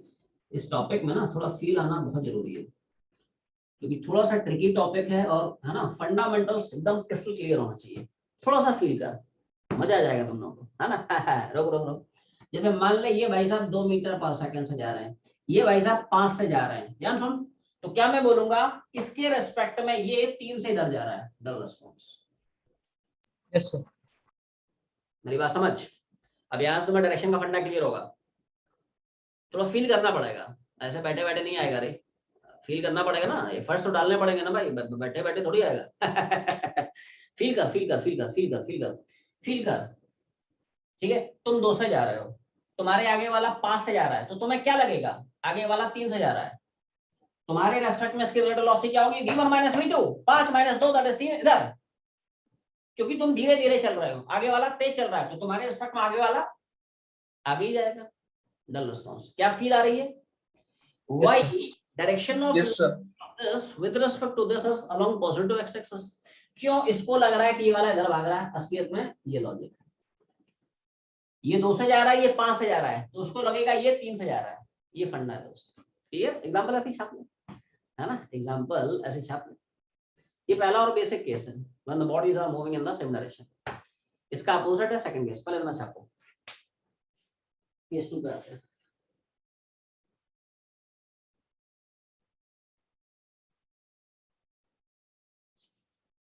सब लोग केस नंबर 2 में आईडी बना लो।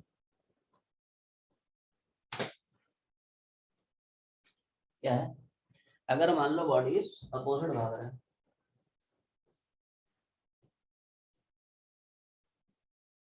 हाँ हाँ,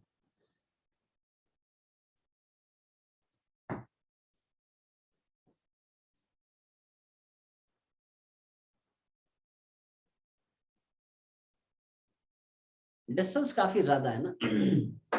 हमें ग्राउंड के रेस्पेक्ट में प्लेन की जो स्पीड है ना, वो कम इसलिए लगती है बिकॉज डिस्टेंस बहुत ज्यादा हो गया है। तो हमारी आई के रेस्पेक्ट में जो प्लेन है ना, बहुत कम एंगल ट्रैवल करता है, तो हमें लगता है ऑलमोस्ट स्टैटिक है। बात समझ रहे हो ना, वो फंडा है। डिस्टेंस भी यहाँ पे मैटर करता है। प्लेन इतनी हाइट पे चला गया है ना, कि तुम्हारी रेस्पेक्ट में प्लेन का जो एंगल है ना, बहुत कम चेंज होता है, क्योंकि हाइट बहुत ज्यादा है ना। जैसे स्टार्स हैं, तो तुम्हें लग रहा होगा कि स्टार्स तो है ना, जबकि मान लो हो सकता है कोई स्टार मूविंग हो, लेकिन तुम्हें लगता है कि है ना स्टार तो वही है, क्योंकि डिस्टेंस बहुत ज्यादा हो गया दोस्त, है ना। समझ रहा है ना? ये देख, वो पैरालैक्स मेथड में मैंने ये चीज समझाई हुई है। एक पैरालैक्स मेथड का वीडियो बनाया था, देखा है क्या तुमने? तुम्हारे ग्रुप में भी डाला था। उसमें मैंने ये चीज बहुत इलाबोरेट करके अच्छे से समझाई हुई है ना। डिस्टेंस भी मैटर करता है। जैसे प्लेन क्या है दोस्त, बहुत ऊपर चला गया है, नो डाउट प्लेन इज, है ना, इट्स मोशन, है ना। बट हाइट दोस्त बहुत ज्यादा हो गई है ना। तो हाइट की वजह से क्या, थोड़ा सा मान लो वो आगे बढ़ भी गया, है ना, तो एंगल ना तुम्हारे रेस्टोरेंट में बहुत कम उसने ट्रेस किया, तो तुम्हें लगेगा नहीं कि वो जा रहा है। बट असलियत में जा रहा है, ऐसा है। तो चलता हुआ दिखता है, लेकिन उसकी स्पीड उतनी दिखती नहीं है जितनी एक्चुअली में उसकी होती है, तो वो डिस्टेंस पे भी, है ना, मैटर करता है। क्लियर? वही फंडा है ना, ये गांधी। क्लियर है? जैसे मून है, तो मून भी क्या है, रोटेट करता है, बट तुम्हें क्या लगता है कि वो रोटेट करता है? नहीं, हमें तो लगता है स्टैटिक है, क्योंकि डिस्टेंस बहुत ज्यादा है अर्थ और मून के बीच में। ये सुनो, ये अर्थ है and this moon is rotating around earth in a circular path, but क्या तुम्हें लगता है मून रोटेट कर रहा है? नहीं, हमें लगता है वो तो स्टैटिक है, डल रिस्पांस। ये सुनो, Yes, sir. चांद देखते हो ना रात को, है ना, रात को, है ना, चांद देखते हो। ठीक है, तो ऐसा थोड़ी है रे कि चांद तुम्हारा रेस्ट पे है, तुम्हारा मतलब, है ना, मून जो है रेस्ट पे थोड़ी है, वो तो मोशन कर रहा है। लेकिन दोस्त डिस्टेंस इतना बढ़ गया है कि उसका जो एंगल है ना, बहुत कम बनता है, तो हमें लगता है कि नहीं जा रहा है, बट असलियत में वो जा रहा होता है। डिस्टेंस की वजह से, है ना, उसका एंगल बहुत छोटा बनता है। समझ में आ गया? ये कंसेप्ट होता है। ठीक है,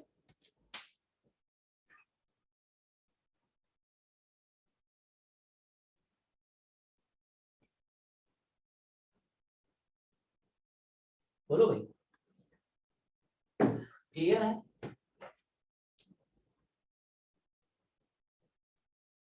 जी सर, कितना हो गया? केस नंबर 2 में हेडिंग मार ले। पहला केस था कि bodies were moving in the same direction. मान ले अगला केस ये आया कि bodies are moving in the opposite direction. क्या? अच्छा, अपोजिट में भी फर्दर 2 सब केसेस बन सकते हैं। कौन कौन से? हो सकता है ऑब्जेक्ट्स अप्रोचिंग हो सकता है ऑब्जेक्ट्स रिसीडिंग हो। क्लियर है? तो ए पार्ट कर लेना। ठीक है, वैसे दोनों में फॉर्मूला वही आएगा रे। इस केस में जो v रिलेटिव होगा it is v1 plus v2। क्या हो जाएगा? दोनों की वेलोसिटीज का एडिशन हो जाता है। सेम डायरेक्शन में डिफरेंस हो जाता है, अपोजिट डायरेक्शन में क्या हो जाता है? ऐड हो जाता है। छाप ले। इसमें भी 2 केसेस बन सकते हैं। क्या क्या? हो सकता है बॉडीज अप्रोचिंग हो सकता है रिसीडिंग हो। तुम लोग अप्रोचिंग रिसीडिंग समझते हो? आवाज नहीं आई। Yes, sir. Approaching Yes. समझता है या रिसीडिंग समझता है? अप्रोचिंग मतलब they are moving towards each other, है ना? जैसे 2 कार्स आर अप्रोचिंग, तो ऐसा है they are moving towards each other. Cars are receding each other, मतलब they are moving away from each other. ले फिर मैं थोड़ा एक्सप्लेन कर देता हूँ। इसका ए पार्ट कर ले। If the bodies are, A part लेंगे, if the bodies are approaching each other. क्या है? If the bodies are approaching, approaching के ब्रैकेट में लिख लेना, moving towards each other. Approaching मतलब मूविंग टुवर्ड्स ईच अदर, है ना? तो देखो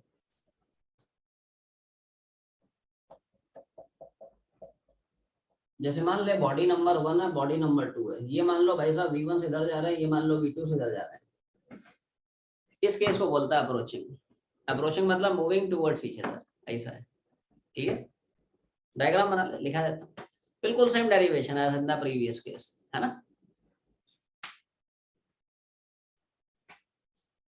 बोलो भाई,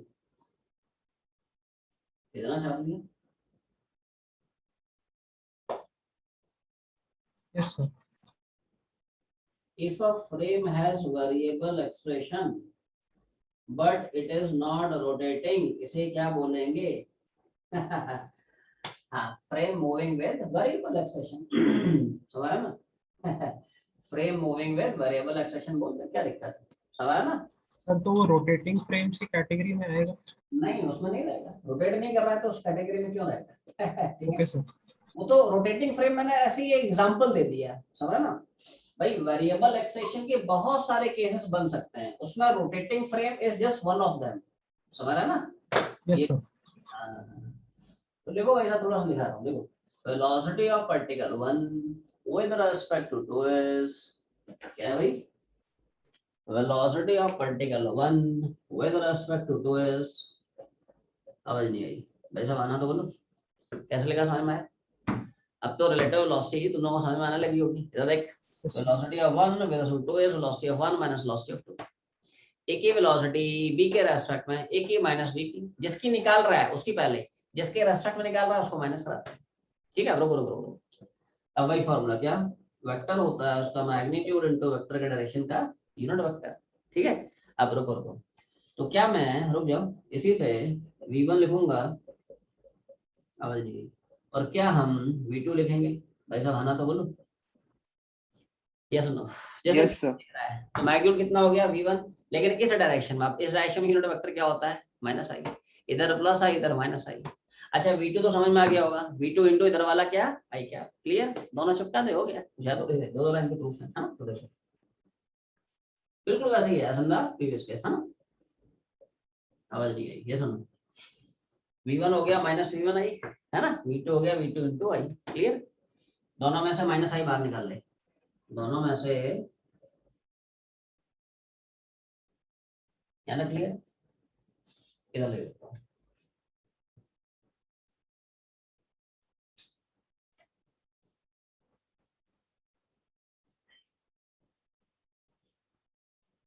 क्या भाई? velocity of 1 with respect to 2 is minus I v1 plus v2। अब रुक जा रुक जा रुक जा, इधर देखो, ये आ गई है रिलेटिव वेलोसिटी इन वेक्टर फॉर्म। इसी का मैग्नीट्यूड देखना है, इसी का डायरेक्शन देखना है। तो मैग्नीट्यूड इसका भी क्या मैं v1 plus v2 लिखूंगा? क्या हम लोग पढ़ चुके हैं वेक्टर्स में कि magnitude of any vector is always a positive quantity? ये सब Yes, sir. भाई, आई कैप का भी मैग्नीट्यूड 1, माइनस आई कैप का भी 1, माइनस 1 थोड़ी होता है, प्लस माइनस क्या है? सब मोह माया है। समझता है ना? मोह माया है सब। ठीक है, तो रुको रुको रुको, क्या मैं लिखूंगा साहब, मैग्नीट्यूड ऑफ रिलेटिव वेलोसिटीज, है ना, मैग्नीट्यूड ऑफ रिलेटिव वेलोसिटीज, अब ये सुनो, v1 प्लस v2, क्यों, क्योंकि माइनस आई कैप ऐसा unit vector whose magnitude is 1, -1 नहीं, है ना, मैग्नीट्यूड हमेशा पॉजिटिव क्वांटिटी, मैग्नीट्यूड ऑफ, है ना, माइनस आई इज, क्लियर है, एक आदमी मैग्नीट्यूड लिख ले, डायरेक्शन बताता हूँ, है ना, डायरेक्शन इंपॉर्टेंट है ना, थोड़ा सा फील करना हम लोग, करना छापो,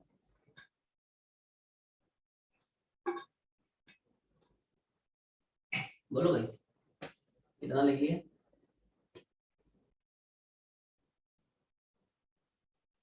जल्दी करो रे, है ना,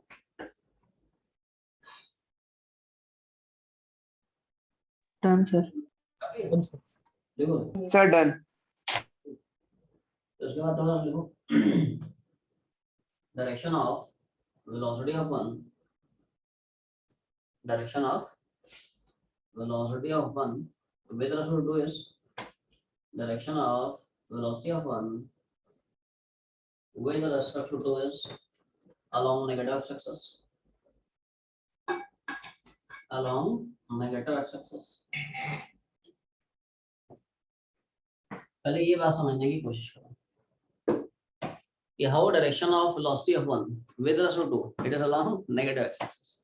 भाई साहब यही तो बता रहा है इस इक्वेशन का माइनस आई का कि कि वन की वेलोसिटी टू के रेस्पेक्ट में माइनस आई मतलब नेगेटिव एक्स एक्सिस में, ऐसे समझ में नहीं आएगा, देखो you have to feel the things, थोड़ा सा फील करना पड़ेगा, बैठे बैठे नहीं आएगा, देखो फील करना पड़ेगा, सोच के देख, सोच के देख, सोचना रे, ये इधर जा रहा है, ये इधर जा रहा है, क्या इसको लगेगा ये इधर आ रहा है, ये एक्चुअली मैं बता रहा है ये माइनस आई क्या, डल रिस्पांस समझ नहीं आई।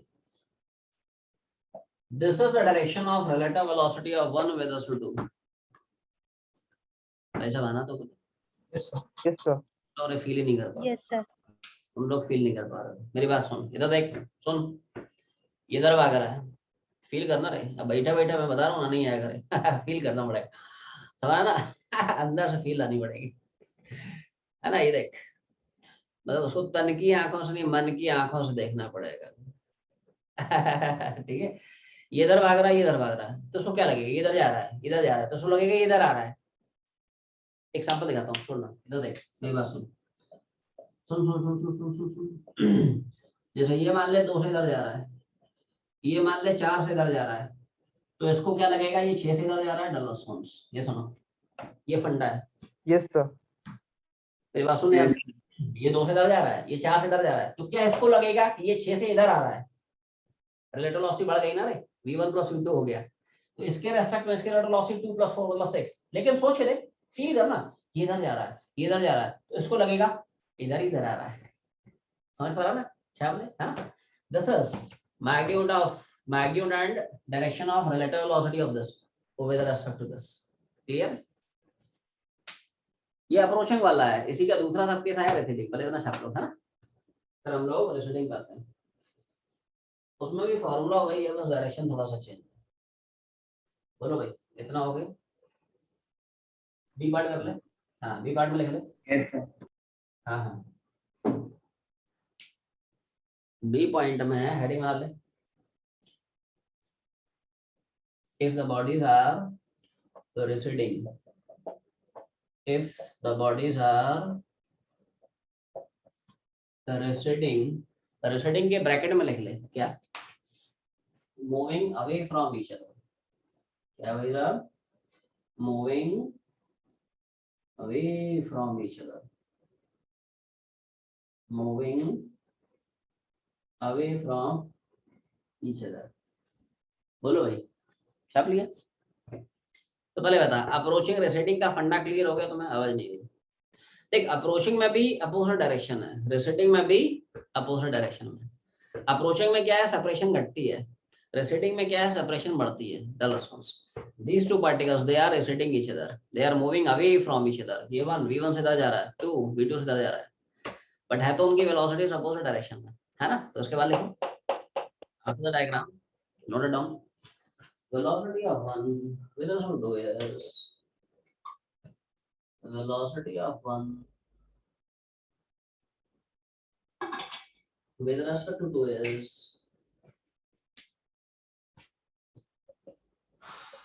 बोलो भाई आवाज नहीं आई, ये सुनो रिलेटिव वेलोसिटी का बेसिक फॉर्मूला 1 की वेलोसिटी 2 का रेस्पेक्ट में 1 की वेलोसिटी माइनस 2 की वेलोसिटी, क्लियर है? ठीक है, छापते चलो 1 की वेलोसिटी 2 के रेस्पेक्ट में 1 के माइनस है ना 2 की, ठीक है भाई। अब वेक्टर क्या होता है, उसका मैग्नीट्यूड इनटू उसका डायरेक्शन का यूनिट वेक्टर, ठीक है दोस्त।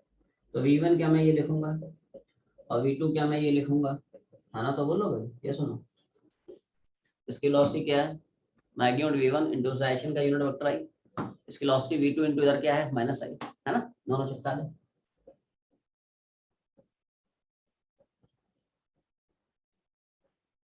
है ना? v1 की जगह ये, v2 की जगह, और ये माइनस माइनस प्लस हो जाएगा, ठीक है।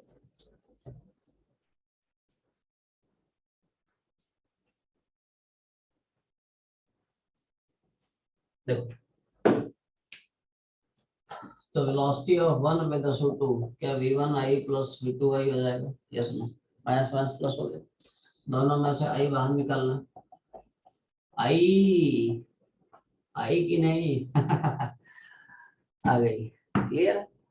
यही तो रेट वेलोसिटी, इसका फायदा यही है, एडवांटेजेस मेथड का यही है, आप दोनों चीजें निकाल पा रहे हो, मैग्नीट्यूड भी निकाल पा रहे हो, डायरेक्शन भी निकाल पा रहे हो। तो देखो अगर मुझे रिलेटिव वेलोसिटी का मैग्नीट्यूड चाहिए, मैग्नीट्यूड ऑफ रिलेटिव वेलोसिटी, तो क्या मेरा मैग्नीट्यूड हो जाएगा v रिलेटिव का v1 प्लस v2, समझ नहीं, क्या वही फॉर्मूला आ रहा है ना? क्योंकि आई क्या यूनिट वेक्टर है, उस मैग्नीट्यूड इज 1, क्या है ना? डायरेक्शन लिखा देता हूँ, पहले देना चाहता हूँ,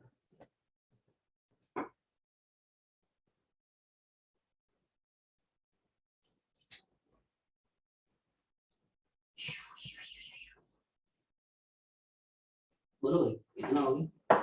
सर डन। हाँ छापी लिखो रे, the direction of velocity of one, direction of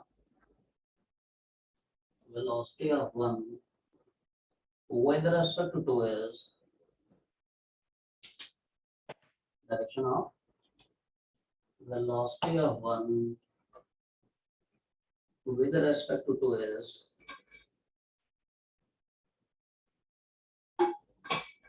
direction of velocity of one with respect to 2 is along positive x-axis, along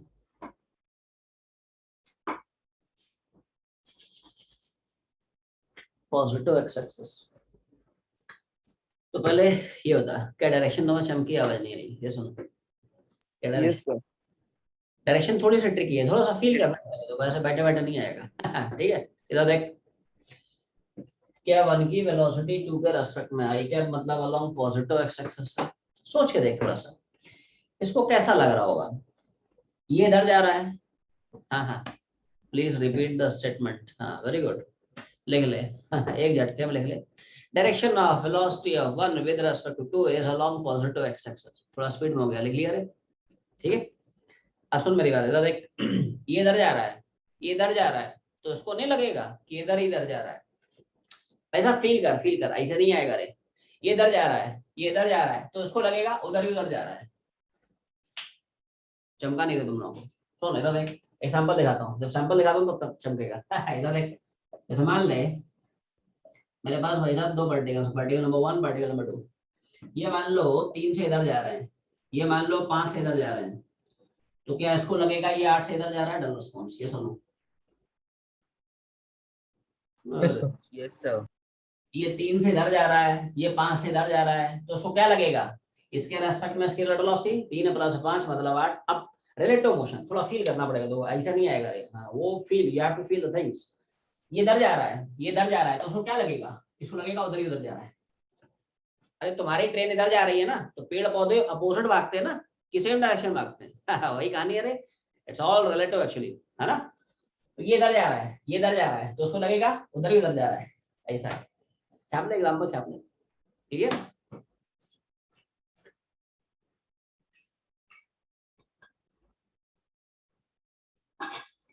बोलो भाई, इतना होगी। Yes Yes, sir. sir. अब देख, अभी तक हमने जो स्टोरी पढ़ी है रिलेटिव मोशन की, कि हाँ भाई सेम डायरेक्शन जा रहे हैं तो v1 माइनस v2 चिपका दे, अपोजिट जा रहे हैं तो v1 प्लस v2 चिपका दे। तो ये फॉर्मूला की जो वैलिडिटी है ये तभी तक रहती है, ध्यान से सुनना, मार्क माय वर्ड्स, इन फॉर्मूलों की जो लिमिटेशन है, इनकी जो वैलिडिटी है ये तभी तक रहती है जब तक पार्टिकल्स की जो वेलोसिटीज हैं वो लाई करती हैं along line joining both the particles. परे बता, पूरा टेंजेंट गया कि नहीं? आवाज नहीं So आई। normal. Sir normal. नॉर्मल। क्या बात है, नॉर्मल चला गया। सुन मेरी बात, मैं ये समझा रहा हूँ, ये जो अभी फॉर्मूले हम लोग दो केस में पढ़े हैं कि सेम डायरेक्शन तो वी रिलेटिव, हाँ हाँ, सेम डायरेक्शन में तो v relative v1 minus v2, opposite direction तो v relative v1 plus v2, हाँ हाँ, ये फॉर्मूले तभी तक वैलिड होते हैं जब तक पार्टिकल्स की जो वेलोसिटीज हैं वो लाई करती हैं along line joining both the particles. Now what do you mean by the statement, थोड़ा इलैबोरेट करके समझाता हूँ, सुन। तुम लोग मॉड्यूल में भी नोट में पढ़ ले, नोट में उसमें पॉइंट लिखा है, डिटेल पढ़ ले, काम की बात है, मैं समझाता हूँ। इधर देख, सुन इधर देख, ये जो फॉर्मूला है, जैसे मान लो पार्टिकल सेम डायरेक्शन दौड़ रहे हैं, ध्यान सुनना, पार्टिकल नंबर 1 पार्टिकल नंबर 2, ये भाई साहब v1 से इधर जा रहे हैं, ये भाई साहब v2 से इधर जा रहे हैं। तो क्या यहाँ पे पार्टिकल्स की जो वेलोसिटीज हैं वो लाई कर रही हैं along line joining the particles, this is the line joining both the particles, इसकी भी वेलोसिटी लाई कर रही है along line joining the particle, इसकी भी along same line joining particles, है ना? या हम लोग जो v1 प्लस v2 में पढ़े हैं, दो पार्टिकल्स हैं, चाहे वो अप्रोचिंग हो चाहे वो प्रेसिडिंग हो, जैसे ये मान ले अप्रोचिंग है, तो क्या यहाँ पर तुम्हें दिख रहा है, आवाज नहीं आई, कि पार्टिकल्स की जो वेलोसिटीज हैं वो लाई कर रही हैं along line joining both the particles, नहीं, that's the line joining both the particles, इसकी वेलोसिटी भी लाई कर रही है अलोंग लाइन ज्वाइनिंग, इसकी वेलोसिटी भी लाई कर रही है। अरे वेलोसिटी इधर हो इधर हो, उससे क्या फर्क पड़ता है, लाई तो एक ही लाइन में कर रही है। लाइन की कोई एंड थोड़ी होते हैं, लाइन की कोई लिमिट नहीं है दोस्त, स्काई इज द लिमिट, है ना? ठीक है। या मान ले they are receding each other, they are moving away from each other, 1 मान ले इधर भाग रहा है, 2 मान ले इधर भाग रहा है, क्या यहाँ पे भी तुम्हें दिख रहा है कि दोनों पार्टिकल्स की वेलोसिटी है वो लाई कर रही है along line joining both the particles, है ना? तो यहाँ पे भी सेम फार्मूला पढ़ते हो। तो इसलिए मैंने बोला कि इन फॉर्मूलों की वैलिडिटी तब तक है, कब तक, इधर लिख देता हूँ, तो इनकी वैलिडिटी तभी तक है, कब तक, when velocities they lie along a line joining the particles, line joining। लेकिन मान लो केस ऐसा, एक सैंपल दिखाता हूँ, मान ले केस ऐसा है कि velocities of the two particles they do not lie along line joining the particles, they do lie in different directions। एक छोटा सैंपल दिखाता हूँ, रुक रुक रुक रुक जा। जैसे मान ले particle number 1 particle number 2, one is moving with v1 at an angle theta 1 with the line joining both the particles, 2 is moving let's say with v2 at an angle theta 2 with the line joining both the particles। इसके बारे में क्या कहना है, क्या दोनों particle same direction जा रहे हैं? The response, No, sir. दोनों पार्टिकल नो अपोजिट सर। जा रहे हैं। ना तो वो सेम डायरेक्शन में जा रहे हैं ना तो वो अपोजिट जा रहे हैं, they are moving along to random directions, different different directions. तो ऐसे केसेस में ये जो फॉर्मूले पड़े हो सब निपट जाते हैं।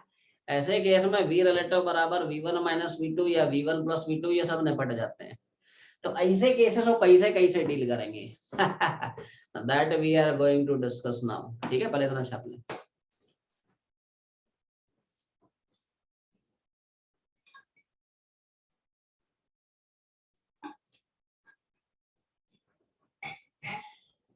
जल्दी छापो रे, हाँ फटाफट छापो।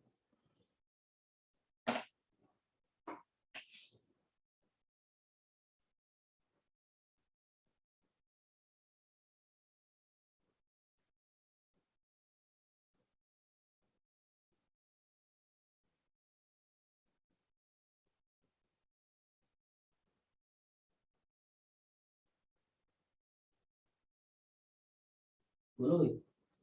कितना हो गया सर डन। छाप लिया भाई? चलो अच्छा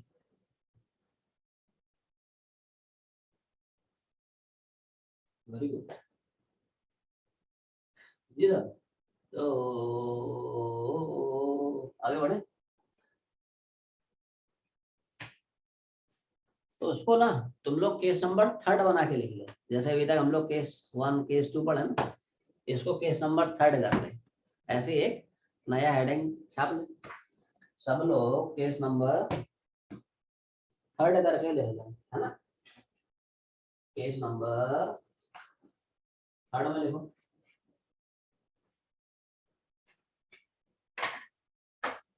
केस नंबर 3 में लिखो भाई, क्या लिखोगे? If velocities, ऐसी मॉड्यूल में पढ़ते चल, उसमें लिखा नहीं है पढ़। If velocities of both the particles, ठीक है? If velocities of both the particles are in different directions, इसको हटा दो, छाप लिया।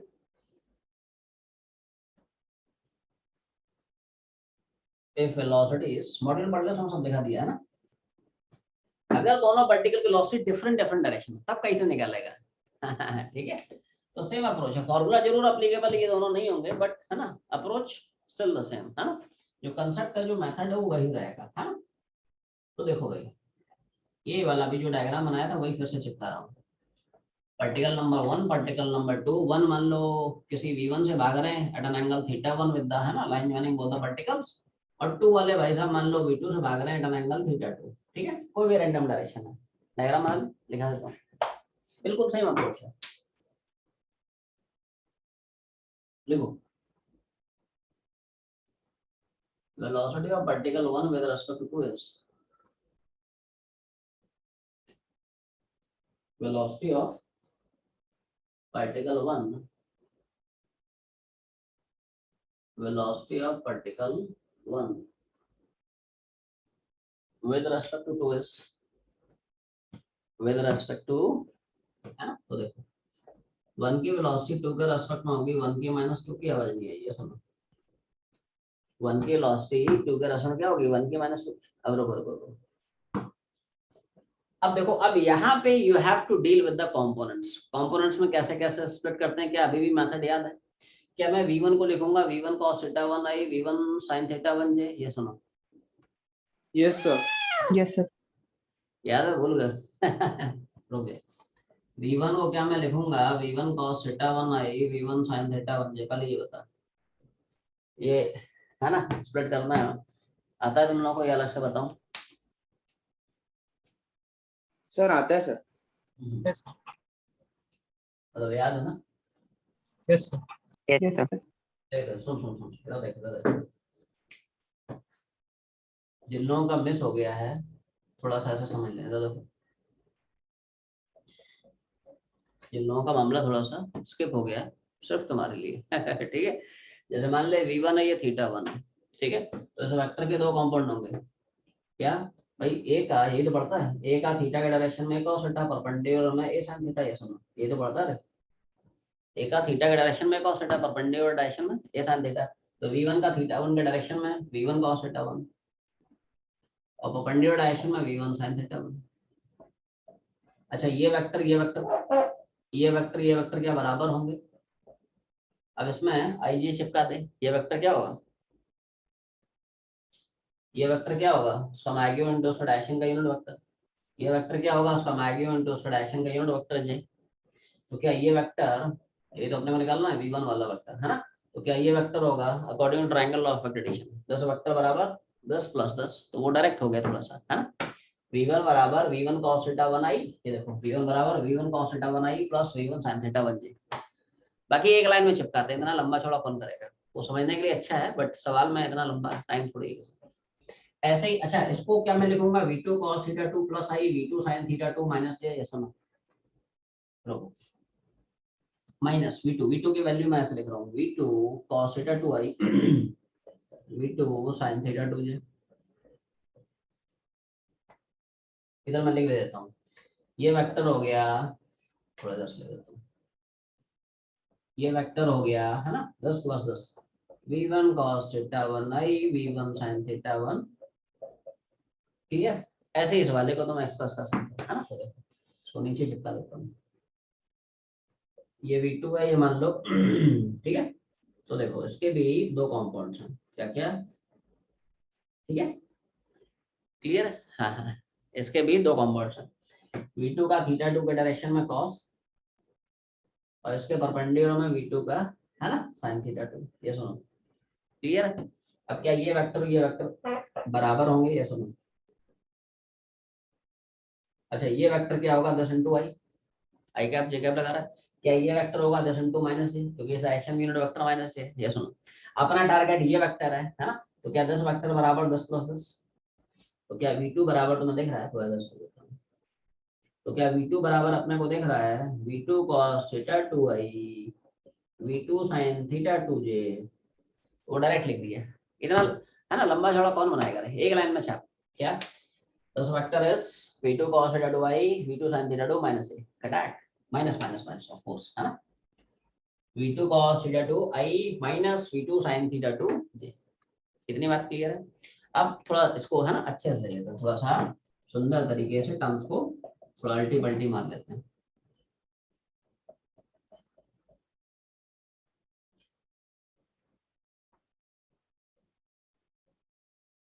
अब ये सुनो क्या किया समझ में आया, ये माइनस हो गया, ये माइनस माइनस प्लस हो गया है ना। इधर देखो इन दोनों टर्म्स में से व्हाट इज कॉमन देयर, बोलो भाई। cos theta. I cap is common, क्या देख रहा है इधर देखो v1 cos θ1, यहाँ से क्या देख रहा है -v2 cos θ2। ऐसे ही इसमें से और इसमें से what is common there, j cap है ना। इधर से क्या आएगा v1 sin θ1 और इधर से क्या आ जाएगा ये 2 है ना v2 sin θ2। पहले बता कितना क्लियर है, बोलो भाई। इतना छाप लिया, पहले इतना छापो तुम लोग है ना यहाँ से दोनों चीजें निकाल सकता है, मैग्नीट्यूड भी निकल आएगा, डायरेक्शन भी निकल आएगा।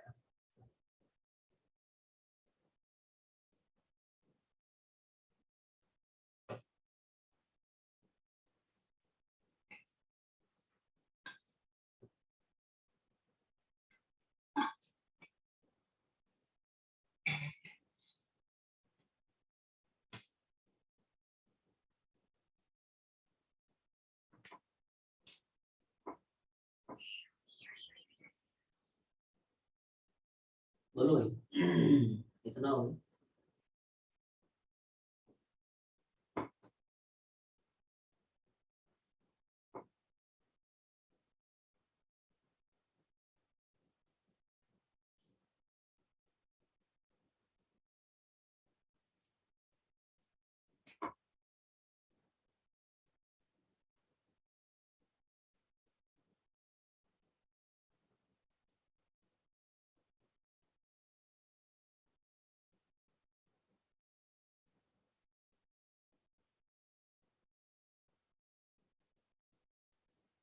जी सर कितना छाप लिया, Yes, sir.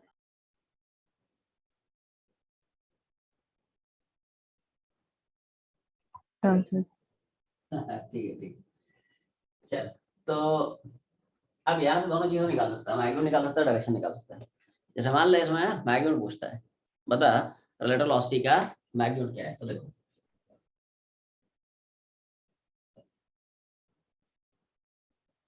जल्दी बता। How to find out magnitude of vector, कि अंडर रूट ऑफ उसका स्क्वायर एंड उसका स्क्वायर डबल सम्स, पुरानी बात है वेक्टर के फंडे। वेक्टर का मैग्नीट्यूड ऐसे निकालते हैं अंडर रूट ऑफ i का ऑप्शन का स्क्वायर, j का ऑप्शन का स्क्वायर, k का ऑप्शन का स्क्वायर, तो under root of v1 cos θ1 v2 cos θ2।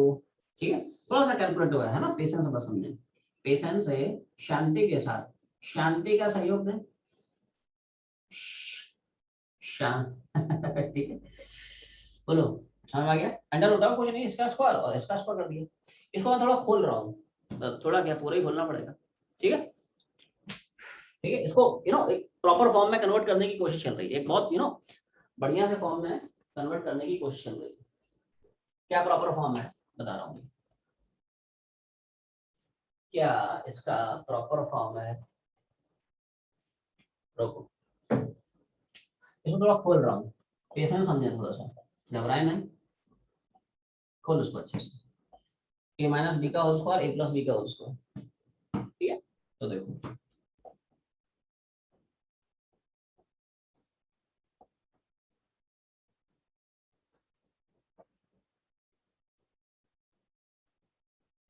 ये सुनो, आवाज ये, इसका square v1 square cos square theta 1, इसका square v2 square cos square theta 2 minus twice of 10 into 10 minus twice v1 v2 cos theta 1 into cos theta 2। ये सुनो, ठीक है?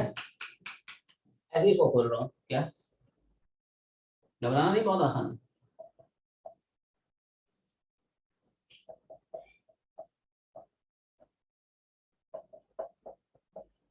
बोलो, पहले बताया था ना चमका तुम लोगों को,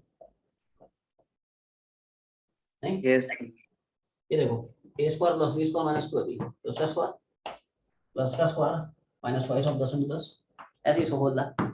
इसका square v1 square sin square theta 1, इसका square v2 square sin square theta 2 और plus twice of 10 into 10, twice of v1 into v2 into sin theta 1 into sin theta 2, ठीक है? इस टर्म में what is common there? Terms थोड़ा सा recollect कर रहा हूं, ठीक है? टेंशन मत लो, बहुत सिंपल सा है। इस टर्म में what is common there?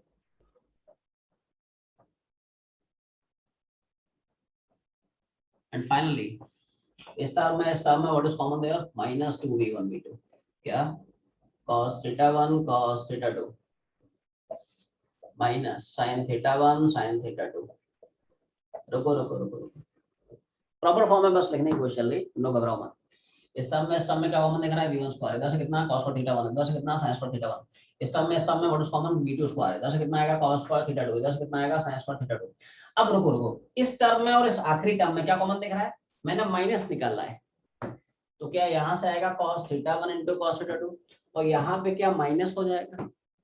Multiply करके रीचेक करना, मल्टीप्लाई कर तो 10 into 10 माइनस आएगा, और क्या 10 into 10 प्लस हो जाएगा? जस्टिफाइड। क्यों ऐसे फॉर्म में लेकर आऊं, अभी समझ में आएगा, टेंशन मत ले। क्या sin square theta cos square theta 1 हो जाएगा, क्या इधर वाला भी sin square theta cos square theta 1 हो जाएगा, थोड़ा सिंपलीफाई हो जाएगा, है ना? तो देखो ये आएगा दोस्त, v1 square into 1 v2 square into 1। कोई बताएगा what does this term represent? Cos theta 1 plus cos theta cos theta 1 plus theta 2। What is the formula of cos of a plus b? Cos a cos b minus sin a sin b। The response, yes or no? याद करो, Yes, sir. Trigonometry lecture 1, cos में उल्टा होता है रे, sin में सीधा सीधा होता है। sin a plus b क्या होता है? sin into cos b plus cos into sin b। cos में उल्टा होता है, cos a plus b क्या होता है? cos a cos b minus sin a sin b। cos a minus b क्या होता है? cos a cos b plus sin a sin b। The response, yes or no? हाँ, trigonometry के देखो फंडे लग रहे हैं ना, तो बिना ट्रिग्नोमेट्री के डिफरेंशियल इंटीग्रेशन वेक्टर्स की फिजिक्स कैसे पॉसिबल है ना? तो देखो उसके फंडे लग रहे हैं। तो क्या इसको मैं लिखूंगा cos of theta 1 plus theta 2 cos a into cos b minus sin a into sin b, ऐसा है, ठीक है?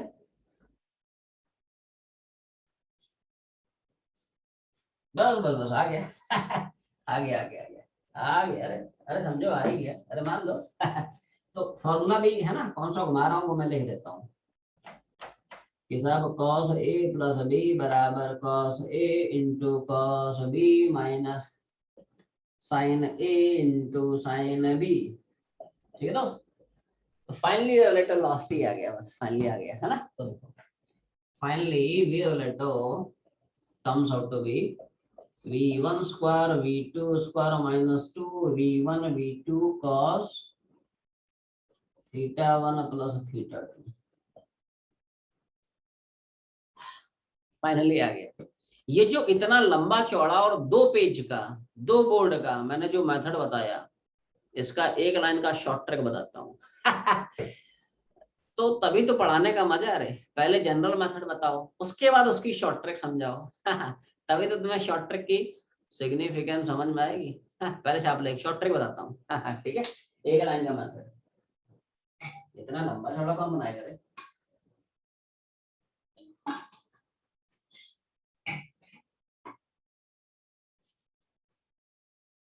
बोलो भाई, इतना छाप लिए?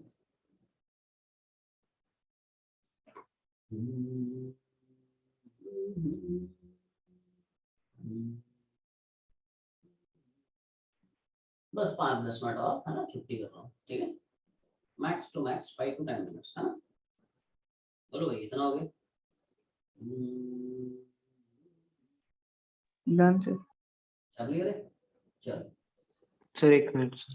हाँ 1 मिनट, हाँ वेरी गुड। तो अब तुम लोगों को एक शॉर्ट ट्रिक बताता हूँ, मजेदार मेथड। सब लोग मॉड्यूल में वापस आए। क्या एक मस्त हेडिंग बना है, general formula to determine relative velocity. समझ लिया ना। एक जनरल फॉर्मूला बताऊंगा, उसकी हेल्प से ये जो सवाल करा है ना 2 वर्ड भर गया, 1 लाइन का सॉल्यूशन है। मजा आ जाएगा तुम लोगों को।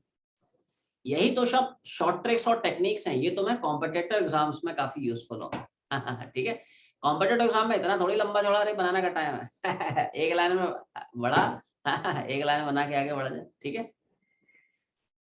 तो लिखो, हेडिंग बना ले, general formula to determine relative velocity. ऐसे पढ़ता चल, मॉड्यूल में तुम लोगों को जनरल फार्मूला दे रखा है, ऐसे पढ़ ले, उड़ा देता हूँ।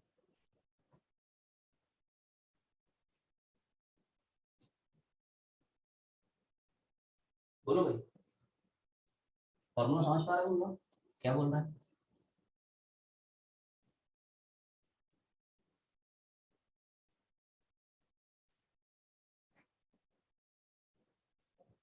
जी सर, क्लियर है? आ जाए देखते हैं। तो वैसा वैसा है, वैसा जैसे मान ले मेरे पास 2 पार्टिकल्स हैं दोस्त, क्या पार्टिकल नंबर 1 और पार्टिकल नंबर 2। ध्यान सुनना, मान ले पार्टिकल 1 v1 से जा रहा है, ठीक है, पार्टिकल 2 v2 से जा रहा है, ठीक है। मान ले दोनों की वेलोसिटी के बीच का एंगल थीटा है, ठीक है। तो दोनों पार्टिकल्स की जो रिलेटिव वेलोसिटी होगी, it is given by this. क्या बोला? दोनों पार्टिकल्स की जो रिलेटिव वेलोसिटी होगी, it is given by this formula. पहले टर्म समझ, सिंपल सिंपल से टर्म समझ। v1 क्या है? Velocity of first particle. v2 क्या है? Velocity of second particle. ये उन पार्टिकल्स की एब्सोल्यूट वेलोसिटीज हैं, that is their velocities with respect to ground only. And what is theta here? It's angle between direction of their velocities. दोनों particles की velocity के बीच का एंगल है। एंगल की डेफिनेशन समझते हो? पुरानी बातें हैं ये तो वेक्टर्स की। How to determine angle between two vectors? They must be joined tail to tail, फिर उनके बीच का smaller angle, that is called as angle between the two vectors. Yes or no? छाप ले 2 लाइन का डेरिवेशन, कैसे कैसे formula आता है।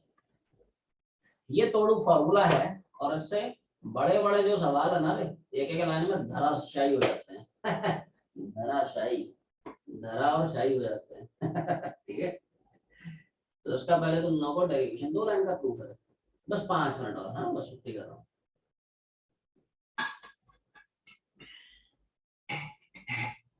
बोलो भाई इतना हो गया? Sir done. तो लिखो थोड़ा सा लिखो, velocity of particle 1, velocity of particle 1 with respect to 2 क्या है? velocity of particle 1 with respect to 2 is defined as क्या भाई sir? velocity of particle 1 with respect to 2 is defined as, अब ये सुनो, 1 की वेलोसिटी 2 के रेस्पेक्ट में क्या होती है? 1 की -2 की, सबको पता है ना, बच्चे बच्चे को पता है, छोटे छोटे जो रहते हैं। छापते चल, छाप लिया। अब इस इक्वेशन को जरा ध्यान से देखो। क्या इस इक्वेशन में तुम्हें 2 वेक्टर्स दिख रहे हैं? थोड़ा सा वेक्टर्स का है ना यूज है। क्या इस इक्वेशन में तुम्हें 2 वेक्टर्स दिख रहे हैं? कुछ बोल रहे होंगे मुझे 3 दिख रहे हैं। भाई साहब 2 वेक्टर को माइनस करेगा, एक ही तो वेक्टर मिलेगा रे, कि 4 बनेंगे? जो पसंद आ रहा है वो रख ले। 2 वेक्टर को ऐड करेगा, एक ही वेक्टर मिलेगा। 2 वेक्टर को सब्ट्रैक्ट कराएगा, एक ही तो वेक्टर मिलेगा। नहीं, ये सुनो, तो क्या ये वेक्टर और ये वेक्टर बराबर है? तो what is the condition for two vectors to be equal vectors? आवाज नहीं आई। What is the condition for two vectors to be equal vectors? Magnitude and direction should be equal. हाँ हाँ हाँ हाँ, बिल्कुल बिल्कुल बिल्कुल। दो वेक्टर्स बराबर कब होते हैं? जब उनके मैग्नीट्यूड भी बराबर हो, उनके डायरेक्शन भी सेम हो, तभी तो वेक्टर बराबर होगा। ध्यान सुन। तो क्या मैं बोलूंगा, इस वेक्टर का मैग्नीट्यूड और इस वेक्टर का मैग्नीट्यूड बराबर होना चाहिए। ये सुनो भाई, ये वेक्टर और ये वेक्टर बराबर कब होंगे? जब इसका मैग्नीट्यूड और इसका मैग्नीट्यूड बराबर हो। अच्छा, ये तो क्या अपना रिलेटिव वेलोसिटी है। This is magnitude of relative velocity which has to be calculated. अच्छा, ये क्या दो वेक्टर्स के डिफरेंस के मैग्नीट्यूड का फार्मूला घुमाएंगे? दो वेक्टर्स के डिफरेंस के magnitude root of a square plus b square minus 2ab cos theta. Yes और नो? दो वेक्टर Yes, sir. डिफरेंस के मैग्नीट्यूड वाला फार्मूला बताया ना। इसी बहाने तुम्हारा वेक्टर रिवाइज हो रहा है। पहले इतना छापो, मैं दिखाता हूँ। इतना छापो, बस 2-4 मिनट और, है ना? छोड़ो, जल्दी से ले लो। Two vectors are said to be equal. Two vectors are said to be equal. Two vectors are said to be equal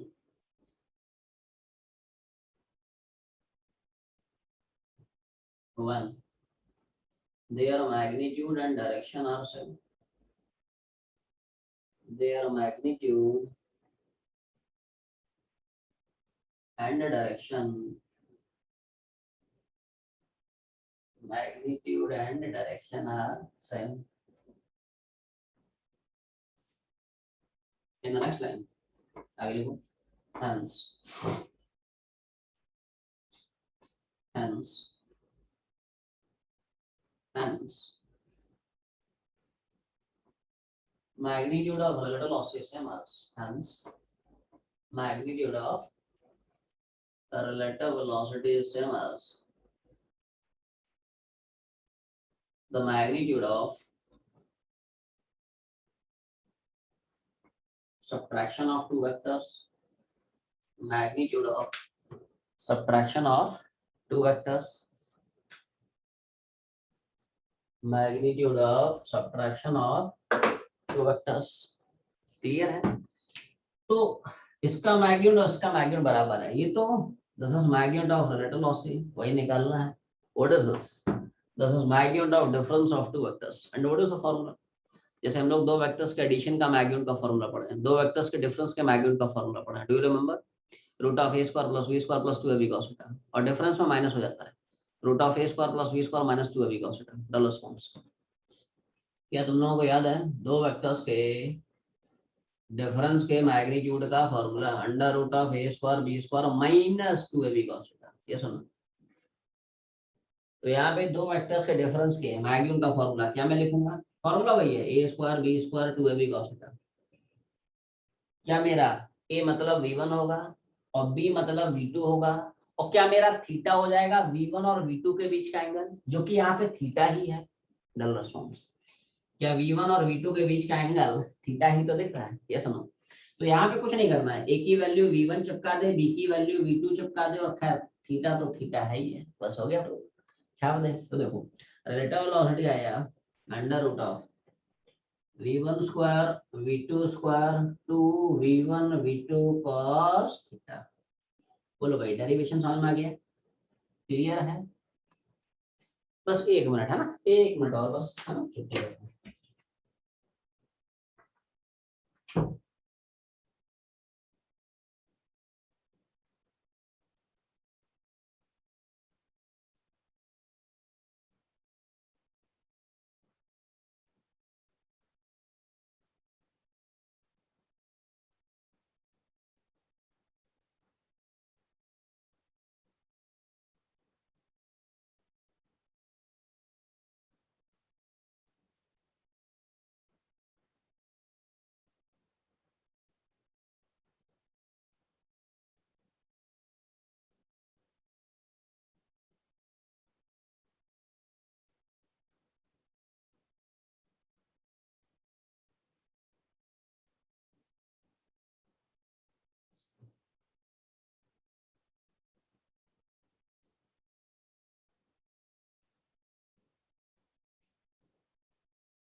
yes, कितना हो गया?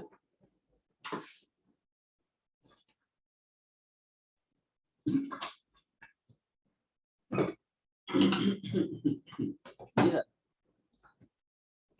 तो ये एक जनरल फॉर्मूला है to determine relative velocity of any two particles in any case. क्या? Root of v1 square plus v2 square minus 2v1 v2 cos theta. इसमें ध्यान रखें v1 v2 दोनों पार्टिकल्स की इंडिविजुअल वेलोसिटीज हैं। थीटा ध्यान रखें, इट्स वेरी इंपॉर्टेंट। मैं बार बार इस चीज को रिपीट कर रहा हूँ, I repeat theta is angle between direction of their velocities. इस फॉर्मूले की हेल्प से जो मैंने केस नंबर 3 बताया ना, एक लाइन में निपट जाएगा, है ना? क्या कमाल का फॉर्मूला है, धुआंधार फॉर्मूला है। बड़े बड़े सवाल एक एक लाइन में धराशायी हो जाते हैं, फ्लैट हो जाते हैं। आओ सैंपल दिखाता हूँ, बस 1 मिनट छुट्टी कर रहा हूँ, है ना? इधर देख, इधर देख। अभी भी थोड़ी देर पहले क्या मैंने केस नंबर 3 में यही डायग्राम बनाया था? डबल रिस्पॉन्स, यस और नो? v1 थीटा 1 से भाग रहा है, v2 थीटा 2 से भाग रहा है। और यहाँ पे हमने वेक्टर मेथड यूज किया था to determine the magnitude of their relative velocity, और बहुत लंबा चौड़ा मेथड था, है ना? अच्छा, अगर मैं इस फॉर्मूले को यहाँ पे अप्लाई करूं to determine relative velocity of these two particles, ध्यान सुनना, इट्स वेरी इंटरेस्टिंग एवरीवन, है ना? Everyone see this, v1 square v2 square minus 2v1 v2 cos theta. कोई मुझे बता सकता है? v1 तो ठीक है v1 रहेगा, v2 तो ठीक है v2 रहेगा, कोई बताएगा? What should be theta here? सोच के थीटा बोलो। 1 plus theta 2। Theta 1 plus theta 2। क्या बाकी लोग भी इसको पकड़ पा रहे हो? Double response. Yes, sir. समझ पा रहे हो बाकी लोग? तुम लोग क्यों यहाँ पे थीटा की वैल्यू थीटा 1 प्लस थीटा 2 हुई? एवरीवन सी दिस, थोड़ा ध्यान दे, इधर देख, इधर देख, इधर देख। ये मान ले लाइन ज्वाइनिंग बोथ पार्टिकल्स है। हाँ हाँ, इधर देख। क्या फर्स्ट पार्टिकल जा रहा है at an angle theta 1 above the line, खचाक? क्या दूसरा पार्टिकल जा रहा है at an angle theta 2 below this line? This is the line joining both the particle. First particle at an angle theta 1 above this line, second particle is moving at an angle theta 2 below this line। तो क्या दोनों की velocity के बीच में total angle आपको दिख रहा है? थीटा 1 प्लस थीटा 2, यस और no?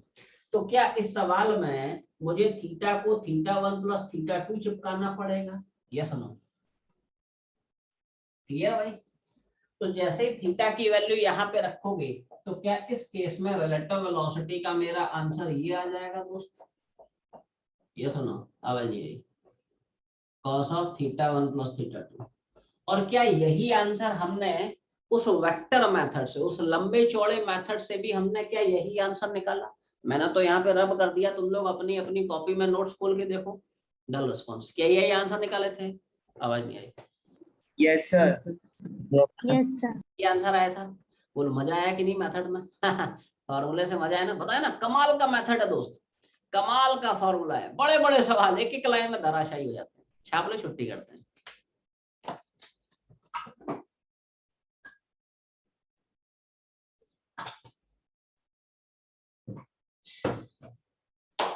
Ji sir.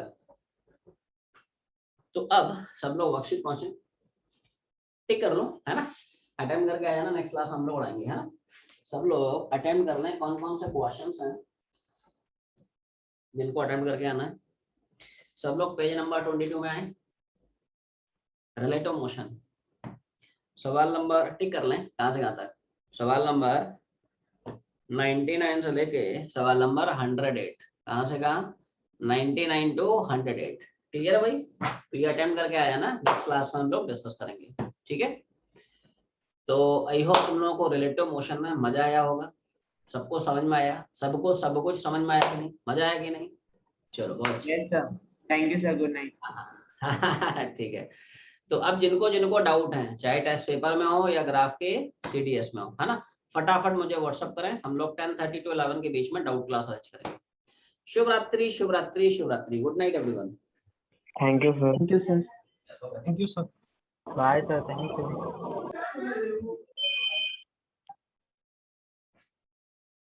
Thank you, sir.